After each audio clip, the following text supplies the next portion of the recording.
And అంతేకాకుండా PIB మనకు తెలుసు ఆల్రెడీ, మనం ఎవ్రీ మంత్ ఆ మంత్లో వచ్చినటువంటి ఇంపార్టెంట్ ఆర్టికల్స్ అన్నీ ఎవ్రీ వీక్ మనం వీడియో చేసుకుంటాము. మంత్ ఎండింగ్ తర్వాత మొత్తము ఆ మంత్లో వచ్చిన ఆర్టికల్స్ అన్నీ కన్సాలిడేట్ చేసి మంత్లీ రౌండప్ అని చెప్పి ఒక వీడియో రిలీజ్ చేస్తాము. అండ్ దాంతోపాటు పిఐబి మంత్లీ మ్యాగజైన్ని కూడా ఎల్టీఎక్స్ క్లాసెస్ ఇవ్వడం జరుగుతుంది. సో మీకు ఈ పిఐబి మంత్లీ మ్యాగజైన్ కనుక కావాలి అని అనుకుంటున్నట్టయితే ఎవ్రీ మంత్ రిలీజ్ చేస్తాము. అట్లా సెప్టెంబర్ 2024 సెప్టెంబర్ మంత్ది మీకు కావాలి అని అంటే you can get it only for just 19 rupees మాత్రమే.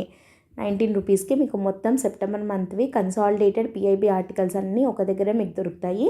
అండ్ మీకు చెప్పనక్కర్లేదు that PIB very very important source for అంటే అది ప్రిలిమ్స్కి అవ్వచ్చు లేదా మెయిన్స్ పాయింట్ ఆఫ్ వ్యూలో కావచ్చు, గ్రూప్ 1 ఆర్ సివిల్స్ దేనికైనా సరే పిఐబి చాలా ఇంపార్టెంట్ సోర్స్ అనమాట ఆర్టికల్స్కి, క్వశ్చన్స్కి. సో కాబట్టి పిఐబి ఆర్టికల్స్ని నెగ్లెక్ట్ చేయకండి. కంపల్సరీగా కన్సాలిడేటెడ్ నోట్స్ ఎక్కడన్నా మీకు దొరికినా ఐ మీన్ లైక్ మన మ్యాగజైన్ది కానీ లేదంటే మీ ఓన్ నోట్స్ అయినా సరే మీరు ప్రిపేర్ చేసుకొని కంపల్సరీ పిఐబిని ఫాలో అవ్వండి రెగ్యులర్గా. ఓకే, సో ఈరోజు మనము పిఐబి అక్టోబర్ 1 నుంచి 15 అక్టోబర్ వరకు వచ్చిన ఇంపార్టెంట్ ఆర్టికల్స్ని ఈ వీడియోలో డిస్కస్ చేద్దాం. Let us start the video. And దీంట్లో ఫస్ట్ ఆర్టికల్ ఏంటి అని అంటే రీసెంట్గా 5 న్యూ లాంగ్వేజెస్కి క్లాసికల్ లాంగ్వేజ్ స్టేటస్ ఇవ్వడం జరిగింది. సో అసలు దీని గురించి చూద్దాం. క్లాసికల్ లాంగ్వేజ్ స్టేటస్ అంటే ఏంటి, ఆ 5 లాంగ్వేజెస్ ఏవి, ఆల్రెడీ ఏ క్లాసికల్ లాంగ్వేజెస్ ఉన్నాయి, అలా క్లాసికల్ లాంగ్వేజ్ స్టేటస్ ఇవ్వడం వల్ల వచ్చే బెనిఫిట్స్ ఏంటి, ఇవన్నీ మనం ఇప్పుడు డిస్కస్ చేద్దాం. Okay, so 5 new classical languages of India అని చెప్పి మనకి పిఐబిలో వచ్చిందనమాట. న్యూస్లో ఎందుకు ఉంది అంటే union cabinet approved classical language status for 5 new languages. ఏంటి 5 న్యూ లాంగ్వేజెస్ అని అంటే మరాఠీ, బెంగాలీ, అస్సామీస్, పాలీ అండ్ ప్రాకృత్. ఈ 5టికి మరాఠీకి, బెంగాలీకి, అస్సామీస్, పాలీ అండ్ ప్రాకృత్ వీటికి క్లాసికల్ లాంగ్వేజ్ అనే స్టేటస్ని అనే హోదాని కల్పించడం జరిగింది. సో ఆల్రెడీ ఇండియాలో ఎన్ని క్లాసికల్ లాంగ్వేజెస్ ఉన్నాయి అని అంటే 6 ఉన్నాయన్నమాట. ఈ 5కన్నా ముందు 6 ఉన్నాయి. ఏవేవి అంటే తమిళ్, తెలుగు, మలయాళం, కన్నడ, సాంస్క్రిట్ అండ్ ఒడియా. ఇవి ఆల్రెడీ ఉన్నటువంటి 6 classical languages. So first classical language status వచ్చిన లాంగ్వేజ్ ఏది అంటే తమిళ్ అనమాట. తమిళ్కి 2004లో వచ్చింది. తర్వాత సాంస్క్రిట్కి దీని తర్వాతే వచ్చింది. ఫస్ట్ తమిళ్కే వచ్చింది 2004లో, ఆ తర్వాత సాంస్క్రిట్కి 2005లో రావడం జరిగిందనమాట. ఆ తర్వాత తెలుగుకి, మలయాళం, కన్నడ, ఒడియా వీటికన్నిటికీ కూడా క్లాసికల్ లాంగ్వేజ్ స్టేటస్ రావడం జరిగింది. అండ్ రీసెంట్గా వచ్చిన 5 ఏవి అంటే మరాఠీ, బెంగాలీ, అస్సామీ, పాలీ అండ్ ప్రాకృత్. చాలా చాలా ఇంపార్టెంట్ ఆర్టికల్ ఇది. అసలు ఒక లాంగ్వేజ్కి క్లాసికల్ లాంగ్వేజ్ అనే స్టేటస్ని ఎందుకు ఇస్తారు, ఆ హోదాని ఇవ్వాలి అంటే ఆ లాంగ్వేజ్కి ఉండాల్సినటువంటి క్రైటీరియా ఏంటి అనేది చూద్దాము. ఫస్ట్ ఇది వచ్చేసి యాంటిక్విటీ, అంటే ఎంత ఓల్డ్ది ఆ లాంగ్వేజ్ అని. అంటే the language must have early text are recorded history spanning 1500 to 2000 years. అంటే గత 1500 లేదా 2000 సంవత్సరాలకు ముందు నుంచి ఆ పర్టికులర్ లాంగ్వేజ్కి సంబంధించినటువంటి టెక్స్ట్లు కానీ లేదా రికార్డెడ్ హిస్టరీ ఏదైనా దానికి సంబంధించిన, అంటే అంత యాంటిక్ లాంగ్వేజ్ అది, అంత ఓల్డ్ లాంగ్వేజ్ అది అని చెప్పటానికి ప్రూఫ్ ఏదైనా ఉంటే, ఆ లాంగ్వేజ్కి సంబంధించిన లిటరేచర్ కానీ లేదా ఏదైనా బుక్స్ కానీ 1500 to 2000 ఇయర్స్ క్రిందటివి ఉంటే కనుక then that language can be given the status of classical language అనమాట. సో యాంటిక్విటీ అనేది ఒకటి చూస్తారు. రెండోది వచ్చేసి లిటరరీ హెరిటేజ్, అంటే దానికి సంబంధించిన ఏన్షియంట్ లిటరేచర్ లేదా ఏదైనా ఒక వాల్యుబుల్ హెరిటేజ్, అంటే మంచి వాల్యుబుల్ హెరిటేజ్ అంటే గొప్ప వారసత్వ సంపదను కలిగి ఉన్నటువంటి పుస్తకాలు కానీ ఆ లాంగ్వేజ్లో రాసి ఉండడము, లేదా ఎవరైనా దాని గురించి చెప్పి ఉండడము, పాస్ ఆన్ చేయడము, ఇట్లాంటివి జరిగి ఉండాలి. సో దానికి ఒక మంచి లిటరరీ హెరిటేజ్ అనేది ఉండాలి ఆ లాంగ్వేజ్కి. నెక్స్ట్ మూడోది వచ్చేసి ఒరిజినల్ లిటరరీ ట్రెడిషన్ అనంటే ఏంటి అనంటే లైక్ వేరే దాని నుంచి కాకుండా అదే సొంతంగా ఒకదానిగా ఉండాలి, అంటే అది ఒరిజినల్ అయి ఉండాలి. Not borrowed from another speech community అనమాట. సో అది ఒరిజినల్ అయి ఉండాలి.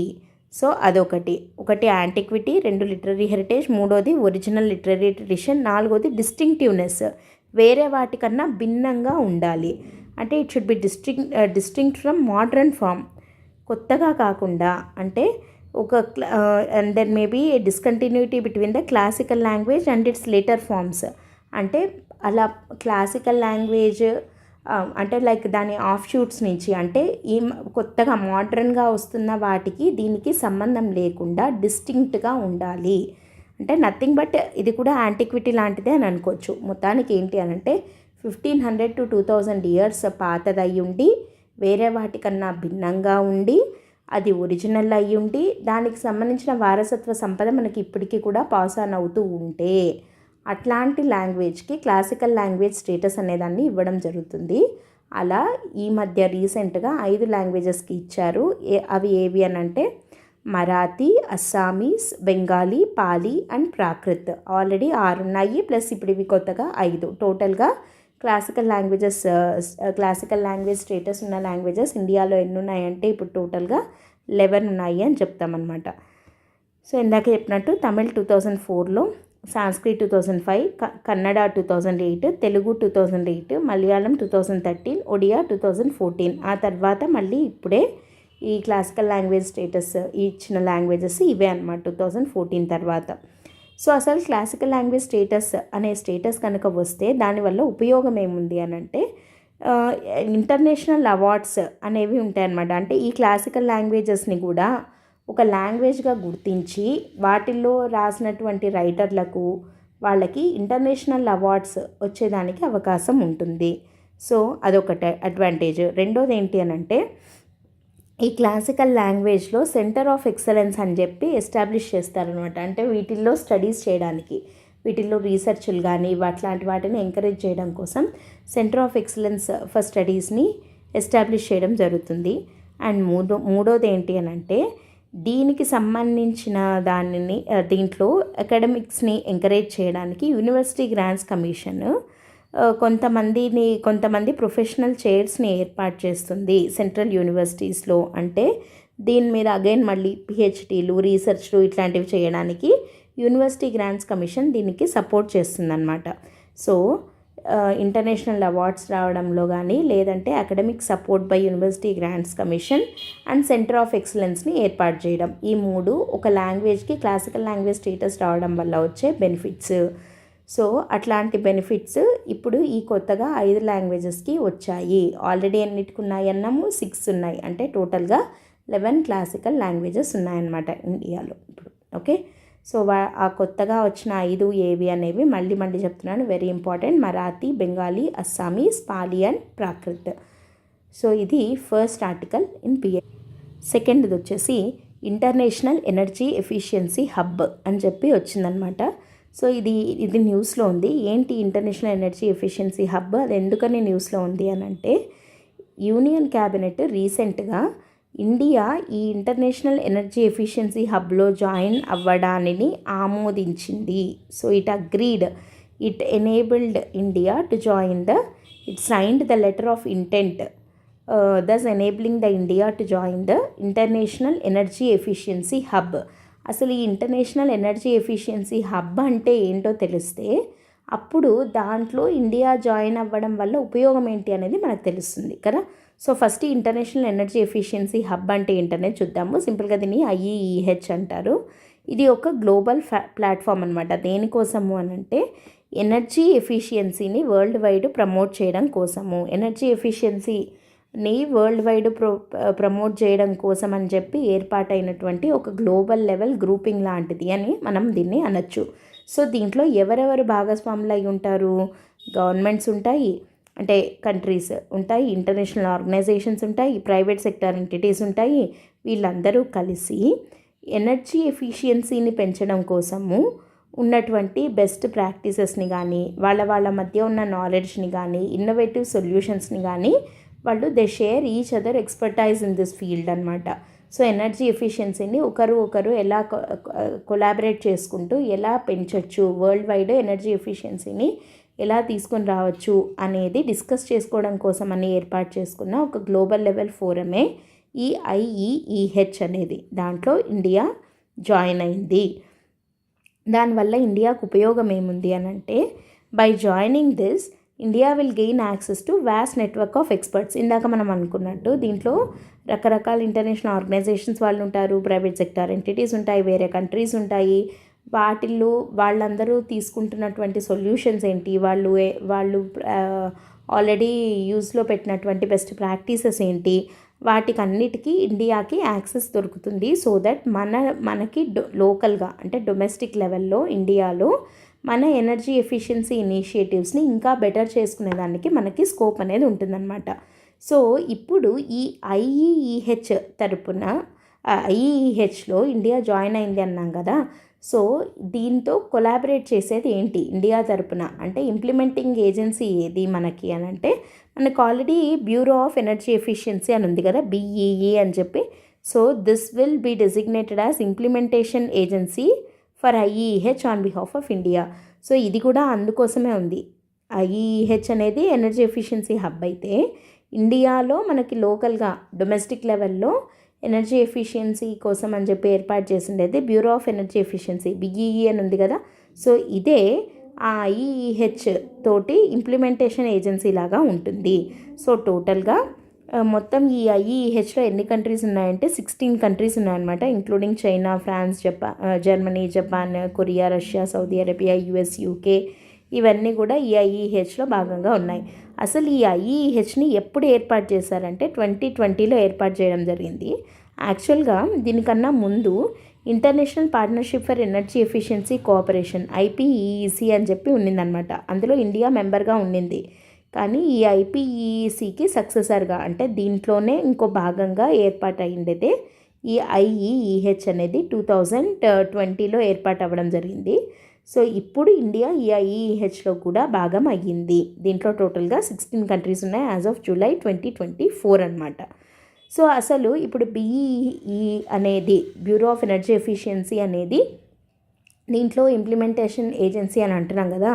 అసలు BEE అనేది ఏంటి, ఇది ఎప్పుడు ఏర్పాటయింది అని అంటే ఇది 2002లో ఏర్పాటు అవ్వడం జరిగింది.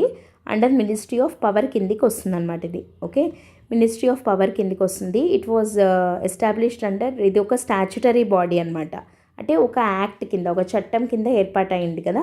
సో ఏంటా యాక్ట్ అంటే ఎనర్జీ కన్జర్వేషన్ యాక్ట్ 2001 కింద మినిస్ట్రీ ఆఫ్ పవర్ కిందికి వస్తుంది ఇది. It works under the ages of ministry of power అనమాట. సో ఇది దేనికి అని అంటే మన ఎనర్జీ ఇంటెన్సిటీని తగ్గించడానికి, అంటే మన Indian energy intensity of GDP అంటాం కదా. సో దాన్ని రెడ్యూస్ చేయడానికి, అంటే దాని యొక్క ప్రైమ్ ఆబ్జెక్టివ్ ఏంటి అని అంటే to design the policies and strategies to reduce the energy intensity of our economy. అందుకోసం ఏర్పాటు చేసిండేదే ఈ BEE అనేది. సో ఇది ఎనర్జీ కన్జర్వేషన్ యాక్ట్ కింద పనిచేస్తుంది. అండ్ దీనివల్ల మరి ఎంత ఎనర్జీ కన్జంప్షన్ మనం తగ్గించగలిగాము ఇండియాది అని అంటే అరౌండ్ 3.5% ఎనర్జీ కన్జంప్షన్ని మనము రెడ్యూస్ చేయగలిగామన్నమాట because of bureau of energy efficiency. So అట్లాంటి BEE ఈ ఐఈఈహెచ్ యొక్క ఇంప్లిమెంటేషన్ ఏజెన్సీ లాగా ఇండియాలో ఉంటుంది. సో ఇప్పుడు ఈ BEE ఏం చేస్తుంది, ఆల్ ఓవర్ ద వరల్డ్ ఉన్నటువంటి బెస్ట్ ప్రాక్టీసెస్ని వీటినన్నిటిని తీసుకొని ఇండియాలో ఇంప్లిమెంట్ చేయడానికి హెల్ప్ చేస్తుంది అనమాట. సో దట్ మన ఎనర్జీ ఇంటెన్సిటీని మనం ఇంకా ఫర్దర్గా రెడ్యూస్ చేసుకోవచ్చు. ఇట్లాంటి వాటి మీద క్వశ్చన్స్ ఎలా వస్తాయి అని అంటే, మనకి 2016 UPSC ప్రిలిమ్స్లో క్వశ్చన్ ఎలా వచ్చింది అని అంటే, ఇప్పుడు మనము కొన్ని if you see air conditioners, ఏసీలు కానీ, ఫ్రిడ్జ్లు కానీ, కొన్ని ఫ్యాన్స్ కానీ, బల్బులు కానీ, ఇట్లాంటి వాటికి స్టార్ రేటింగ్ ఉంటుంది, స్టార్ లేబులింగ్ ఉంటుంది, 3 స్టార్ 4 స్టార్ అట్లా అని చెప్పి లేబులింగ్స్ ఉంటాయి కదా. సో అట్లాంటి లేబులింగ్స్ ఇచ్చేది BEE అనమాట. బ్యూరో ఆఫ్ ఎనర్జీ ఎఫిషియన్సీ వాళ్ళు ఇస్తారు ఆ లేబులింగ్ అనేది. సో ఆ BEE కొన్ని ఆప్షన్స్ ఇచ్చి వీటిల్లో వేటికి BEE స్టార్ లేబులింగ్ ఇస్తుంది అని చెప్పి క్వశ్చన్ అడిగారనమాట. సో అట్లా దీని మీద క్వశ్చన్స్ అనేవి అలా అడిగేదానికి కూడా అవకాశం ఉంది. ఓకే, సో ఐఈఈహెచ్లో ఇండియా జాయిన్ అయింది, అందుకని అది న్యూస్లో ఉంది. దాని implementation agency bureau of energy efficiency BEE కాబట్టి మనం దాని గురించి కూడా డిస్కస్ చేయడం జరిగింది. Okay, let us move on to the third article వచ్చేసి PIBలో ఇండియాస్ ఎంప్లాయ్మెంట్ గ్రోత్ ఎ రోబస్ట్ జర్నీ అని చెప్పి ఒక ఆర్టికల్ రావడం జరిగింది. సో ఇది ఏంటంటే ఇండియా యొక్క ఎంప్లాయ్మెంట్ ల్యాండ్స్కేప్ అనేది ఎలా ట్రాన్స్ఫార్మ్ అవుతూ వచ్చింది అనే దాని మీద ఓవరాల్గా ఒక రివ్యూ లాగా వచ్చినటువంటి ఆర్టికల్ అనమాట. So this particular article is helpful for mains point of view. ఎందుకంటే మనం మెయిన్స్లో ఎకానమీలో కానీ అట్లా రాసేటప్పుడు ఎంప్లాయ్మెంట్ గురించి ఏదైనా మనం ఫ్యాక్ట్స్ రాయాల్సి వస్తే చాలా మంచి ఫ్యాక్ట్స్ ఉన్నాయి దీంట్లో. సో దీన్ని అనలిటికల్గా మనం రాయగలిగితే చాలా హెల్ప్ అవుతుంది. So very very important article అనమాట ఇది. మంచి ఫ్యాక్ట్స్ ఉన్నాయి. అంటే మనం ఏదైనా ఒక పాయింట్ మనం చెప్తున్నామంటే లైక్ ఎంప్లాయ్మెంట్ ఇండియాలో పెరిగింది అట్లా అని కాకుండా we need to substantiate it with a fact.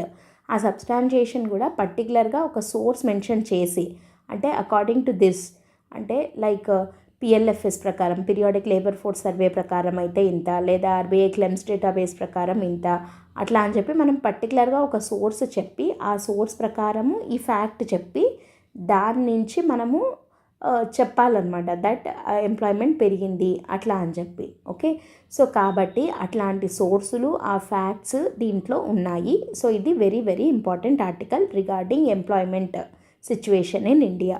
So ఇప్పుడు చూద్దాం ఆర్టికల్లోకి వస్తే, from 2016-17 to 22-23 the country added 170 million jobs. 16-17 year నుండి 22-23 మధ్య వరకు చూస్తే 170 మిలియన్ జాబ్స్ కొత్తగా యాడ్ అవ్వడం జరిగింది మన కంట్రీలో. That is 36% increase in the employment జరిగింది. సో దీని reflecting healthy rise in employment alongside an average GDP growth of 6.5%. అంటే జీడిపి గ్రోత్ రేటు ఈ మధ్యకాలంలో, అంటే 16-17 to 22-23 మధ్యకాలంలో జీడిపి గ్రోత్ రేటు యావరేజ్గా 6.5% ఉంది అని అనుకుంటే, అదే టైంలో ఎంప్లాయ్మెంట్ జనరేషన్ ఎంత ఉంది, ఎంప్లాయ్మెంట్ గ్రోత్ ఎంత ఉంది అంటే 36% ఉందన్నమాట. సో ఈ ఫ్యాక్ట్ అనేది దేన్ని కాంట్రడిక్ట్ చేస్తోంది అంటే, జనరల్గా ఒక long held notion Indian economy మీద ఏ ముద్ర పడింది, ఇండియా మీద ఎలాంటి ముద్ర పడింది అని అంటే, ఇండియాలో జాబ్లెస్ గ్రోత్ అవుతోంది అన్న ఇంప్రెషన్ పడిందనమాట. అంటే ఏంటి అంటే, ఎకానమీ ఎక్స్పాండ్ అయినంత బాగా, అంటే గ్రోత్ అయితే ఉంది ఇండియాలో, కానీ ఆ గ్రోత్ ఎలా ఉంది, జాబ్లెస్ గ్రోత్గా ఉంది అని చెప్పి అంటున్నారు. అంటే ఎకానమీ ఎక్స్పాండ్ అయినంత బాగా ఇండియాలో ఎంప్లాయ్మెంట్ జనరేషన్ అవ్వట్లేదు అని చెప్పి చెప్తున్నారు అనే ఒక లాంగ్ హెల్డ్ నోషన్ అనేది ఉంది. అట్లాంటి ఒక ముద్ర అనేది ఉందన్నమాట. కానీ దీన్ని, ఈ పర్టికులర్ పాయింట్ని, జాబ్లెస్ గ్రోత్ అనే దాన్ని ఈ ఫ్యాక్ట్ కాంట్రడిక్ట్ చేస్తోంది. ఏ ఫ్యాక్ట్ అది? 36% ఇంక్రీజ్ ఇన్ ద ఎంప్లాయ్మెంట్ అనేది, 170 మిలియన్ న్యూ జాబ్స్ వచ్చాయి అనేది, it is contradicting the notion that India is having a jobless growth అని చెప్పి. ఓకే, సో అది ఎట్లా, ఆ జాబ్లెస్ గ్రోత్ అనేది తప్పు అనడానికి మనం ఏం చెప్తున్నాము అని అంటే, the idea of jobless growth has been a persistent critic of India's economic performance. అంటే ఏమని అర్థము? Implying that GDP gains have not resulted in matching employment opportunities. GDP పెరిగినంతగా ఎంప్లాయ్మెంట్ పెరగట్లేదు అని.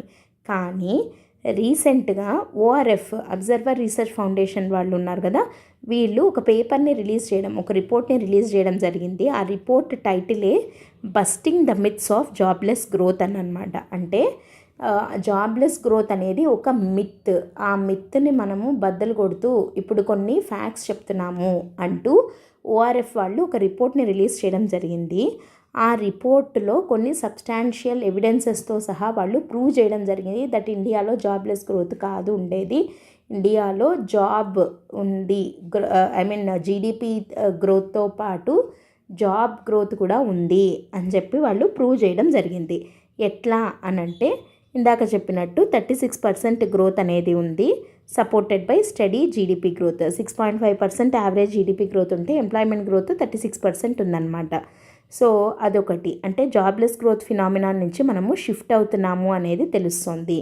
అండ్ ఇంకోటి ఏం చెప్తున్నారు వీళ్ళు, వర్కర్ పాపులేషన్ రేషియో చూస్తే, అంటే వర్కర్ టు పాపులేషన్ రేషియో, మొత్తం పాపులేషన్లో వర్కర్స్ ఎంతమంది ఉన్నారు అనేది చూస్తే, it rose by 9 percentage points, indicating 26% increase in the proportion of working age population engaged in employment. అంటే టోటల్ పాపులేషన్లో వర్కింగ్ ఏజ్ పాపులేషన్ అంటే వర్కింగ్ ఏజ్లో ఉన్నవాళ్ళు, అంటే మనం వీళ్ళని ఏమంటాము, డెమోగ్రఫిక్ డివిడెండ్ అంటాం కదా.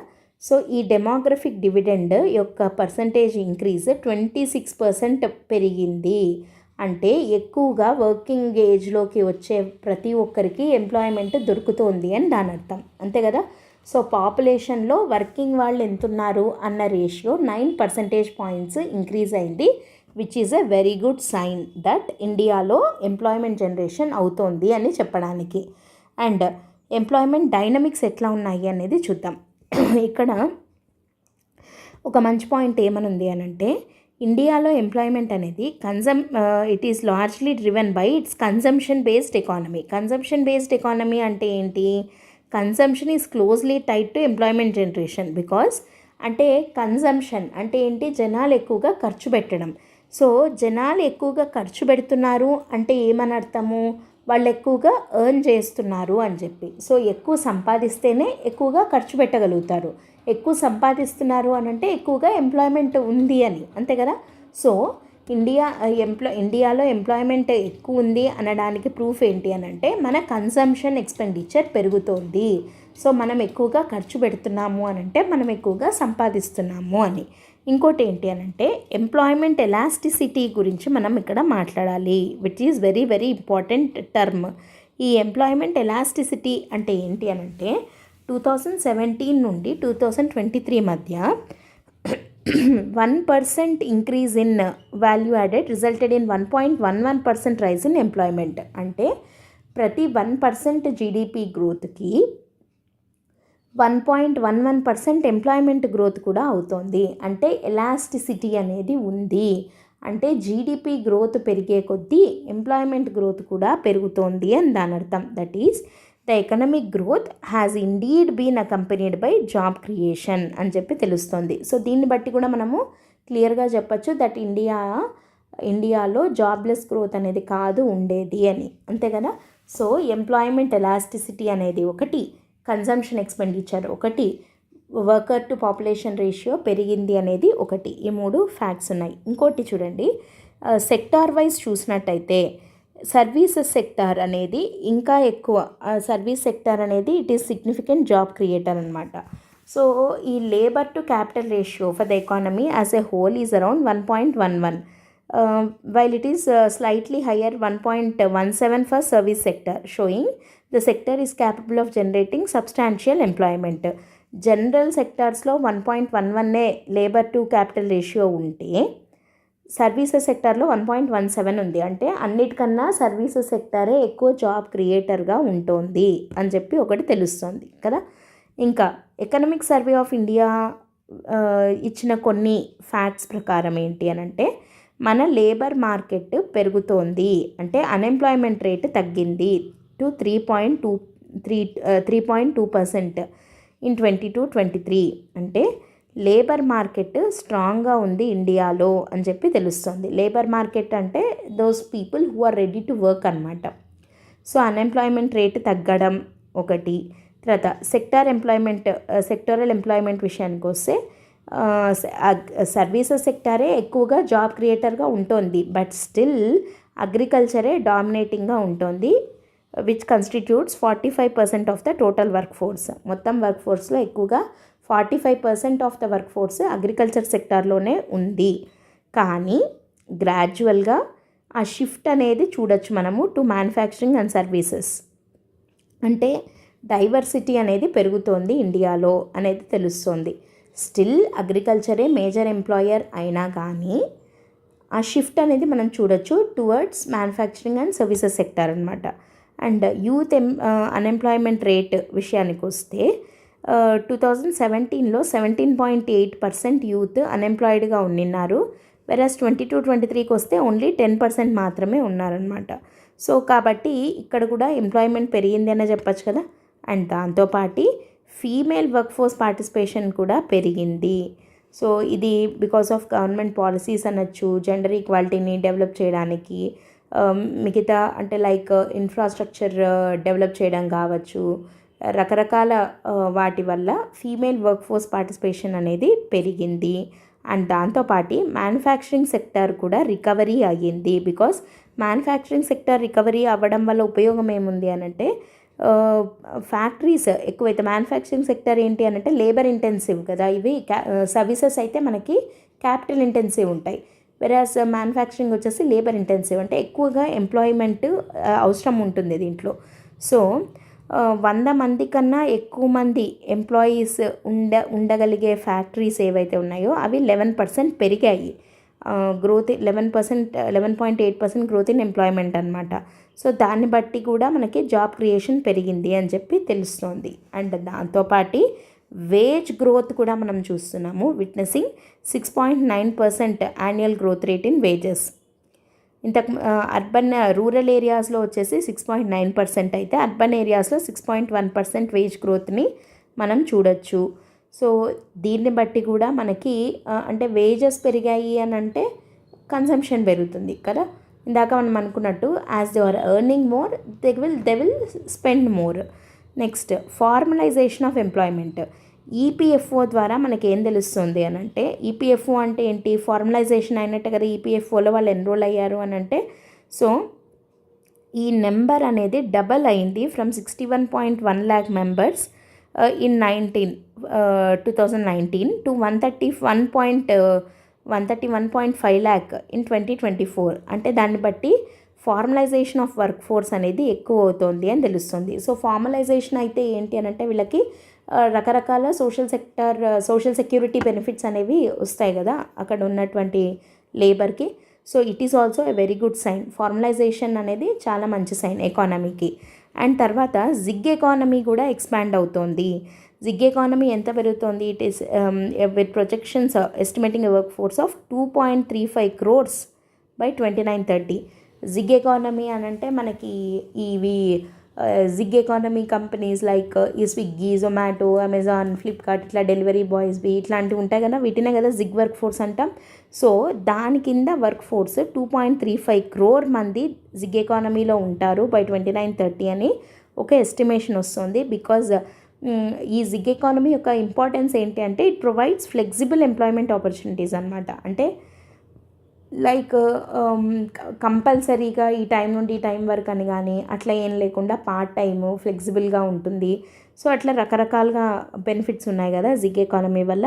సో దాని కింద ఎంప్లాయీ అయ్యేవాళ్ళు, ఎంప్లాయ్మెంట్ తీసుకునే వాళ్ళు 2.35 crores దాకా అవుతారు అని ఒక ఎస్టిమేషన్ కూడా ఉంది. అండ్ దాంతోపాటు మ్యానుఫ్యాక్చరింగ్ అండ్ టెక్నాలజీ కూడా like because of artificial intelligence కానీ ఆటోమేషన్ వీటి వల్ల సిగ్నిఫికెంట్ జాబ్ లాసెస్ ఉంటాయి అని అనుకున్నా కానీ అవి ఇంకా స్టిల్ రెసిలియంట్గా ఉన్నాయి, జాబ్ గ్రోత్ని ఇంకా మెయింటైన్ చేసే విధంగానే ఉన్నాయి అని చెప్పి కూడా ఎకనామిక్ సర్వే మనకి చెప్తోందనమాట.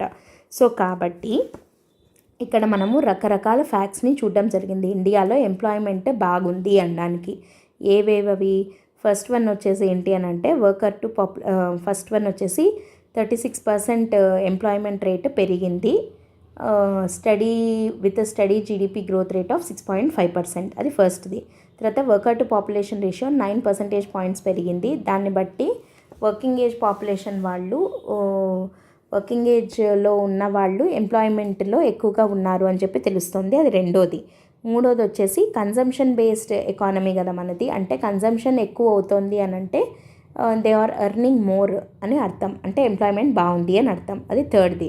ఫోర్త్ వన్ ఏంటి, ఎంప్లాయ్మెంట్ ఎలాస్టిసిటీ, అంటే for every 1% increase in GDP 1.11% of employment generation అవుతుంది అని. సో ఎలాస్టిక్గా ఉంది అని అర్థం, అదొకటి. నెక్స్ట్ సిక్స్త్ పాయింట్ వచ్చేసి అన్ని సెక్టార్స్లోకి సర్వీసెస్ సెక్టార్ జాబ్ క్రియేటర్గా ఎక్కువగా ఉంటుంది అని చెప్పి ఒకటి చెప్తున్నాం. కానీ అగ్రికల్చర్ సెక్టారే మేజర్ ఇంకా వర్క్ ఫోర్స్ని ఎక్కువగా ఉంచుకున్నది. 45% ఆఫ్ ద వర్క్ ఫోర్స్ అగ్రికల్చర్లోనే ఉంది. But we are seeing the gradual shift towards manufacturing and services sector అని అంటున్నాం. ఇంకోటి సెవెంత్ పాయింట్ వచ్చేసి అన్ఎంప్లాయ్మెంట్ రేట్ 3.2%కి తగ్గిపోయింది అని చెప్తున్నాం ఒకటి. నెక్స్ట్ యూత్ అన్ఎంప్లాయ్మెంట్ రేటు 17% ఉన్నింది, 17.8 ఉన్నది 2017లో. ఇట్ రెడ్యూస్డ్ టు 10% ఇన్ 22-23 అనమాట. సో దీన్ని బట్టి కూడా ఎంప్లాయ్మెంట్ పెరిగింది అని చెప్పచ్చు. Female work force participation rate కూడా పెరిగింది అని చెప్తున్నాం. దాంతోపాటు మేజర్ ఎంప్లాయీస్ని రిక్రూట్ చేసుకోగలిగే మ్యానుఫ్యాక్చరింగ్ సెక్టార్లో కూడా గ్రోత్ ఉంది అని చెప్తున్నాం.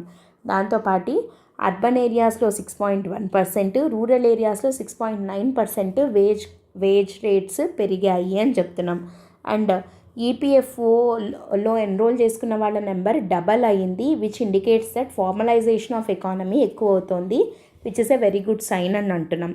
ఇంకోటి ఏంటి, జిగ్ ఎకానమీ కూడా ఎస్టిమేటెడ్ దట్ 2.35 crores మందిని ఎంప్లాయ్ చేసుకుంటుంది బై 29-30 అని అంటున్నాం. సో వీటినన్నిటిని బట్టి ఇండియాలో ఎంప్లాయ్మెంట్ జనరేషన్ అనేది చాలా బాగుంది. సో జాబ్లెస్ గ్రోత్ అనేది ఒక మిత్ అని చెప్పి మనం ప్రూవ్ చేయొచ్చు విత్ దిస్ అని చెప్పి అంటున్నాం అనమాట. అండ్ ఆల్సో ఇక్కడ చూడండి, India's economic outlook, it reflects a strong and positive trajectory. In FY 23-24, real GDP estimated to grow by 8.2%, up from 7%. 22-23లో 7% ఉన్నది, 23-24కి వచ్చేసరికి 8.2% అవుతుంది అని ఒక ఎస్టిమేషన్ ఉంది. సో ఇట్ హైలైట్స్ దట్ మన ఎకనామిక్ స్ట్రెంగ్త్ బాగుంది అండ్ ఆల్సో జాబ్ ఆపర్చునిటీస్ని ఎక్కువగా క్రియేట్ చేయగలుగుతున్నాము, particularly driven by sectors like manufacturing and services అనమాట. సో ఈ రెండు సెక్టార్స్ ద్వారా జాబ్ క్రియేషన్ అనేది పెరుగుతుంది అనే ఎస్టిమేషన్లో మనం ఉన్నాము. సో ఇది ఈ ఎకనామిక్ సర్వేకి సంబంధించిన కొన్ని హైలైట్స్ అండ్ ఓఆర్ఎఫ్ ఇచ్చినటువంటి ఒక రిపోర్ట్ని బేస్ చేసుకొని వచ్చినటువంటి ఒక ఆర్టికల్. సో ఇది ఓవరాల్గా మీకు ఎకానమీలో ఎంప్లాయ్మెంట్ అనే దానికి సంబంధించిన ఫ్యాక్ట్స్ రాయాలి అని అంటే దీంట్లో ఉన్న మీరు ఫ్యాక్ట్స్ అన్నిటిని ఎక్కడైనా యూజ్ చేసుకోవచ్చు. పర్టికులర్గా ఇది మెయిన్స్కి వెరీ వెరీ ఇంపార్టెంట్ ఆర్టికల్, మీకు చాలా హెల్ప్ అవుతుంది ఇది. Okay, let us move on to the next one. Fourth article వచ్చేసి India's renewable energy capacity hits 200 gigawatts milestone. Very very important article again ఇది. 200 gigawatts రెన్యూవబుల్ ఎనర్జీ కెపాసిటీని మనం ఆ mile స్టోన్ని మనము క్రాస్ చేసాము, అందుకని ఇది న్యూస్లో ఉంది. చాలా ఇంపార్టెంట్ ఆర్టికల్ ఇది. సో October 10th, 2024కి మనము ఈ మైల్ స్టోన్ని దాటగలిగాము, 200 gigawatts మార్క్ని మనము అచీవ్ చేయగలిగాము. సో టోటల్గా ఇప్పుడు ఇండియా యొక్క రెన్యూవబుల్ ఎనర్జీ కెపాసిటీ ఎంత ఉంది అని అంటే 201.45 gigawatts అనమాట. 200 క్రాస్ అయ్యి 201.45 gigawatts of renewable energy capacity ఇండియాలో ఉంది. సో ఇది మనము క్లీన్ ఎనర్జీ వైపుగా మనం వెళ్తున్న దానికి ఒక మంచి స్టెప్గా మనం దీన్ని చెప్పచ్చు. సో ఇప్పుడు టోటల్ ఇన్స్టాల్డ్ కెపాసిటీ ఎంత ఉంది ఇండియాలో అనేది చూద్దాము. Total overall electricity generation capacity ఇండియాలో ఎంత అంటే 452.69 gigawatts. దాంట్లో ఇప్పుడు రెన్యూవబుల్ది ఎంత అని అన్నాం మనము, 452.69లో 201.45 gigawatts రెన్యూవబుల్ ఎనర్జీది ఉంది. That is equal to 46.3% of the total. అంటే టోటల్ ఇన్స్టాల్డ్ కెపాసిటీలో 46.3% మనము రెన్యూవబుల్ ఎనర్జీ నుంచే మనం జనరేట్ చేయగలుగుతున్నాము. ఇప్పుడు మనం ఈ రెన్యూవబుల్ ఎనర్జీలో పర్టికులర్గా ఏ ఎనర్జీ నుంచి ఎక్కువగా ఉంది అంటే మళ్ళీ డివైడ్ చేద్దాం దీన్ని. ఈ 201.45 gigawattsలో లార్జెస్ట్ కంట్రిబ్యూటర్ వచ్చేసి సోలార్ ఎనర్జీ అనమాట. ఎంత అంటే 90.76 gigawatts. సో ఇది సోలార్ ఎనర్జీకి సంబంధించి. నెక్స్ట్ సోలార్ ఎనర్జీ 90.76, అయితే విండ్ ఎనర్జీ ఎంత అంటే 47.36 అనమాట. నెక్స్ట్ వచ్చేసి హైడ్రో పవర్ 52 gigawatts. ఈ 52లో మళ్ళీ లార్జ్ స్కేల్ది వచ్చేసి 46.92, అందుకని మనము ఇది అంటే లార్జ్ స్కేల్ది చూస్తాం కాబట్టి దీని తర్వాత పెట్టుకోవడం జరిగింది. 46.92 from large scale hydro power projects, 5 gigawatts from small hydro projects అనమాట. సో టోటల్గా కలిపితే 52 gigawatts from hydro power. Solar power నుంచి 90.76, విండ్ నుంచి 47.36, హైడ్రో నుంచి 52 gigawatts. నెక్స్ట్ వచ్చేసి బయో పవర్ నుంచి 11.32 gigawatts. అంటే బయోమాస్, బయోగ్యాస్ ఇవి ఉంటాయి కదా, అగ్రికల్చర్ వేస్ట్, ఆర్గానిక్ వేస్ట్, వీటి నుంచి తయారు చేసేదే కదా బయో పవర్ అంటే. సో ఇవి క్లీన్ ఎనర్జీ సోర్సెస్ అనమాట. టోటల్గా 90.76 సోలార్ది, 47.36 విండ్ది, 52 హైడ్రోది, 11.32 బయో పవర్, ఇంకా అదర్ సోర్సెస్ అంతా కలుపుకుంటే 201.45 జిగావాట్స్ రెన్యూబుల్ ఎనర్జీ సోర్సెస్ నుంచి మనము ప్రొడ్యూస్ చేయగలుగుతున్నాము, ఎలక్ట్రిసిటీని జనరేట్ చేయగలుగుతున్నాము. అవుట్ ఆఫ్ 452.69 జిగావాట్స్ టోటల్గా ఉన్న దాంట్లో 201.45 దట్ ఈస్ ఈక్వల్ టు 46.3% అనమాట. ఇప్పుడు ఇది మనము ఏ సోర్స్ అంటే ఏ రెన్యూబుల్ ఎనర్జీ సోర్స్ నుంచి ఎంత అని చూసాం కదా. ఇప్పుడు ఈ రెన్యూబుల్ ఎనర్జీ జనరేషన్లో ఏ స్టేట్స్ ముందున్నాయి అనేది చూద్దాము. స్టేట్ వైజ్ చూస్తే రాజస్థాన్ లీడింగ్లో ఉంది 29.98 జిగావాట్స్ ప్రొడ్యూస్ చేయడంతో. ఓకే, అది కూడా సోలార్ ఎనర్జీతోటి ఎక్కువగా జనరేట్ చేస్తుంది రాజస్థాన్, 29.98 జిగావాట్స్. నెక్స్ట్ వచ్చేసి Gujarat, very slight difference, 29.52 gigawatts అనమాట. Gujarat it prioritised both solar and wind రెండింటిని యూజ్ చేస్తుంది. ఎందుకంటే గుజరాత్ మనకి కోస్ట్ లైన్ ఎక్కువ కదా, సో విండ్ ఎనర్జీని కూడా ఉపయోగించుకునింది అనమాట. అండ్ తర్వాత థర్డ్ ప్లేస్లో వచ్చేసి తమిళనాడు ఉంది విత్ 23.7 జిగావాట్స్. ఫోర్త్ ప్లేస్లో కర్ణాటక ఉంది విత్ 22.37 జిగావాట్స్. సో ఇవి టాప్ 4 స్టేట్స్ ఇన్ ప్రొడ్యూసింగ్ అంటే రెన్యూబుల్ ఎనర్జీని యూజ్ చేసే ఎలక్ట్రిసిటీ జనరేషన్లో టాప్ 4లో ఉన్నవి ఏవి అంటే first Rajasthan, second Gujarat, third Tamil Nadu, fourth Karnataka. So ఇవి విడివిడిగా ప్రతి ఒక్క స్టేట్ ఎంత చేస్తోంది అనేది గుర్తు లేకపోయినా రౌండెడ్ ఆఫ్ ఫిగర్స్ అన్నా గుర్తుపెట్టుకోండి, లేదా అట్లీస్ట్ ఈ ఆర్డర్ అన్నా అంటే first Rajasthan, second Gujarat, third Tamil Nadu, fourth Karnataka, ఈ ఆర్డర్ అన్నా అట్లీస్ట్ మనకి గుర్తుండాలి. అండ్ పైన మాత్రము మనకి కంపల్సరీగా ప్రతి ఒక్క సోర్స్ నుంచి ఎంత జనరేట్ అవుతుంది అనేది మాత్రం మనం బై హార్ట్ చేయాలి. Renewable energy most expected question in mains. So దాని గురించి రాసేటప్పుడు పక్కాగా ఈ ఫ్యాక్ట్స్ అన్నీ మనం మెన్షన్ చేసి తీరాలన్నమాట. ఓకే, సో అవి సోర్సెస్. అయితే ఇంక ఇప్పుడు గవర్నమెంట్ ఇనిషియేటివ్స్ ఏమేమి ఉన్నాయి ఈ రెన్యూబుల్ ఎనర్జీ జనరేషన్ని ఎంకరేజ్ చేస్తూ ఉన్నవి, ఏవే ప్రోగ్రామ్స్ ఉన్నాయి అంటే ఒకటి వచ్చేసి నేషనల్ గ్రీన్ హైడ్రోజన్ మిషన్. వీటి గురించి మనం ఆల్రెడీ చాలాసార్లు డిస్కస్ చేసాము, కంప్లీట్ దీని ఒక్కదాని గురించే. సో ఒకసారి మీరు అది మళ్ళీ రెఫర్ చేయొచ్చు. తర్వాత గ్రీన్ హైడ్రోజన్ మిషన్ అంటే క్లీన్ ఫ్యూయల్గా గ్రీన్ హైడ్రోజన్ని డెవలప్ చేయడానికి. గ్రీన్ హైడ్రోజన్ అంటే ఆల్రెడీ మీకు ఐడియా ఉంటుంది, లైక్ ఎలక్ట్రాలిసిస్ ద్వారా H2O వాటర్ నుంచి హైడ్రోజన్ని, ఆక్సిజన్ని డిఫరెన్షియేట్ చేస్తాం కదా. సో అట్లా ప్రొడ్యూస్ అయ్యే హైడ్రోజన్ని మనము గ్రీన్ హైడ్రోజన్ అంటాము. ఎప్పుడు అంటాము అంటే ఆ ఎలక్ట్రాలిసిస్లో మనం ఆ వాటర్లోకి ఎలక్ట్రిసిటీని పంపించి కదా ఈ రెండింటిని డిఫరెన్షియేట్ చేస్తాం, హైడ్రోజన్ని, ఆక్సిజన్ని. సో ఆ ఎలక్ట్రిసిటీ ఏదైతే ఉందో it must be sourced from the renewable source అనమాట. సో అట్లా ప్రొడ్యూస్ అయ్యే హైడ్రోజన్ని గ్రీన్ హైడ్రోజన్ అని మాత్రమే అంటాం. అంటే దానికి పంపించే ఎలక్ట్రిసిటీ అనేది ఒక రెన్యూబుల్ సోర్స్ నుంచి జనరేట్ అయ్యి వచ్చిన ఎలక్ట్రిసిటీ అయి ఉంటే అప్పుడు జీరో ఎమిషన్స్ కదా, కాబట్టి దాన్ని గ్రీన్ హైడ్రోజన్ అని అంటాం అనమాట. సో ఆ గ్రీన్ హైడ్రోజన్ మిషన్ కానీ లేదా పిఎం కుసుమ్ అనే స్కీమ్ ఉంది కదా, ఇది దేనికి సోలార్ పంపులు, ఫార్మర్స్ కోసం సోలార్ పంప్స్ పెట్టడము అట్లాంటి వాటి కోసం. అంటే అగ్రికల్చర్ నుంచి వచ్చే ఎమిషన్స్ని తగ్గించడం కోసం పిఎం కుసుమ్ స్కీము. తర్వాత solar PV modules, solar photovoltaic మాడ్యూల్స్ని తయారు చేసే వాళ్ళకి PLI scheme, production linked incentive scheme ద్వారా పీవీ మాడ్యూల్స్ని యొక్క మ్యానుఫ్యాక్చరింగ్ని ఇండియాలో ఎంకరేజ్ చేయడం. ఎందుకంటే మనకి సోలార్ పీవీ సెల్స్ అనేవి ఇండియాలో మ్యానుఫ్యాక్చరింగ్ చాలా తక్కువ ఉంది, మనం ఇంపోర్ట్ డిపెండెన్సీగా ఉన్నామన్నమాట. సో వాటి మ్యానుఫ్యాక్చరింగ్ని ఎంకరేజ్ చేయడం కోసం దానికి పిఎల్ఐ స్కీమ్ని యాడ్ చేయడము. తర్వాత పిఎం సూర్యాగర్ అనే కొత్త స్కీమ్ ఉంది కదా, సో దీని కింద ఏంటి అని అంటే రూఫ్ టాప్ సోలార్ ప్యానెల్స్, అంటే మనకి ఇళ్లపైన సోలార్ ప్యానెల్స్ పెట్టుకుంటే దాని కింద మనకి సబ్సిడీ ఇవ్వడము, ఇట్లాంటివి చేస్తారు కదా అర్బన్ అండ్ సెమీ అర్బన్ హౌస్ హోల్డ్స్కి. సో పిఎం సూర్యాగర్ దాని కింద. సో ఇట్లాంటివన్నీ government initiatives in encouraging renewable energy అనమాట. అండ్ అంతేకాకుండా రెన్యూబుల్ ఎనర్జీ సెక్టార్లో 100% FDIని అలో చేయడము ఆటోమేటిక్ రూట్లో. అది కూడా అంటే అప్రూవల్ రూట్, ఆటోమేటిక్ రూట్ అని మనకు రెండు ఉంటాయి కదా. సో అప్రూవల్ రూట్ కింద కాకుండా ఆటోమేటిక్ రూట్లో రెన్యూబుల్ ఎనర్జీలో ఇన్వెస్ట్మెంట్స్కి 100% FDIస్ని అలో చేయడము. తర్వాత ట్రాన్స్మిషన్ ఛార్జెస్ని వెయివ్ చేయడము. తర్వాత రెన్యూబుల్ పర్చేస్ ఆబ్లిగేషన్స్, అంటే కంపల్సరీగా రెన్యూబుల్ ఎనర్జీదే పర్చేస్ చేయాలి అని పెట్టడము. తర్వాత రెన్యూబుల్ ఎనర్జీలో ఇన్వెస్ట్మెంట్స్ని ఫెసిలిటేట్ చేయడానికి ప్రాజెక్ట్ డెవలప్మెంట్ సెల్స్ని ఏర్పాటు చేయడము.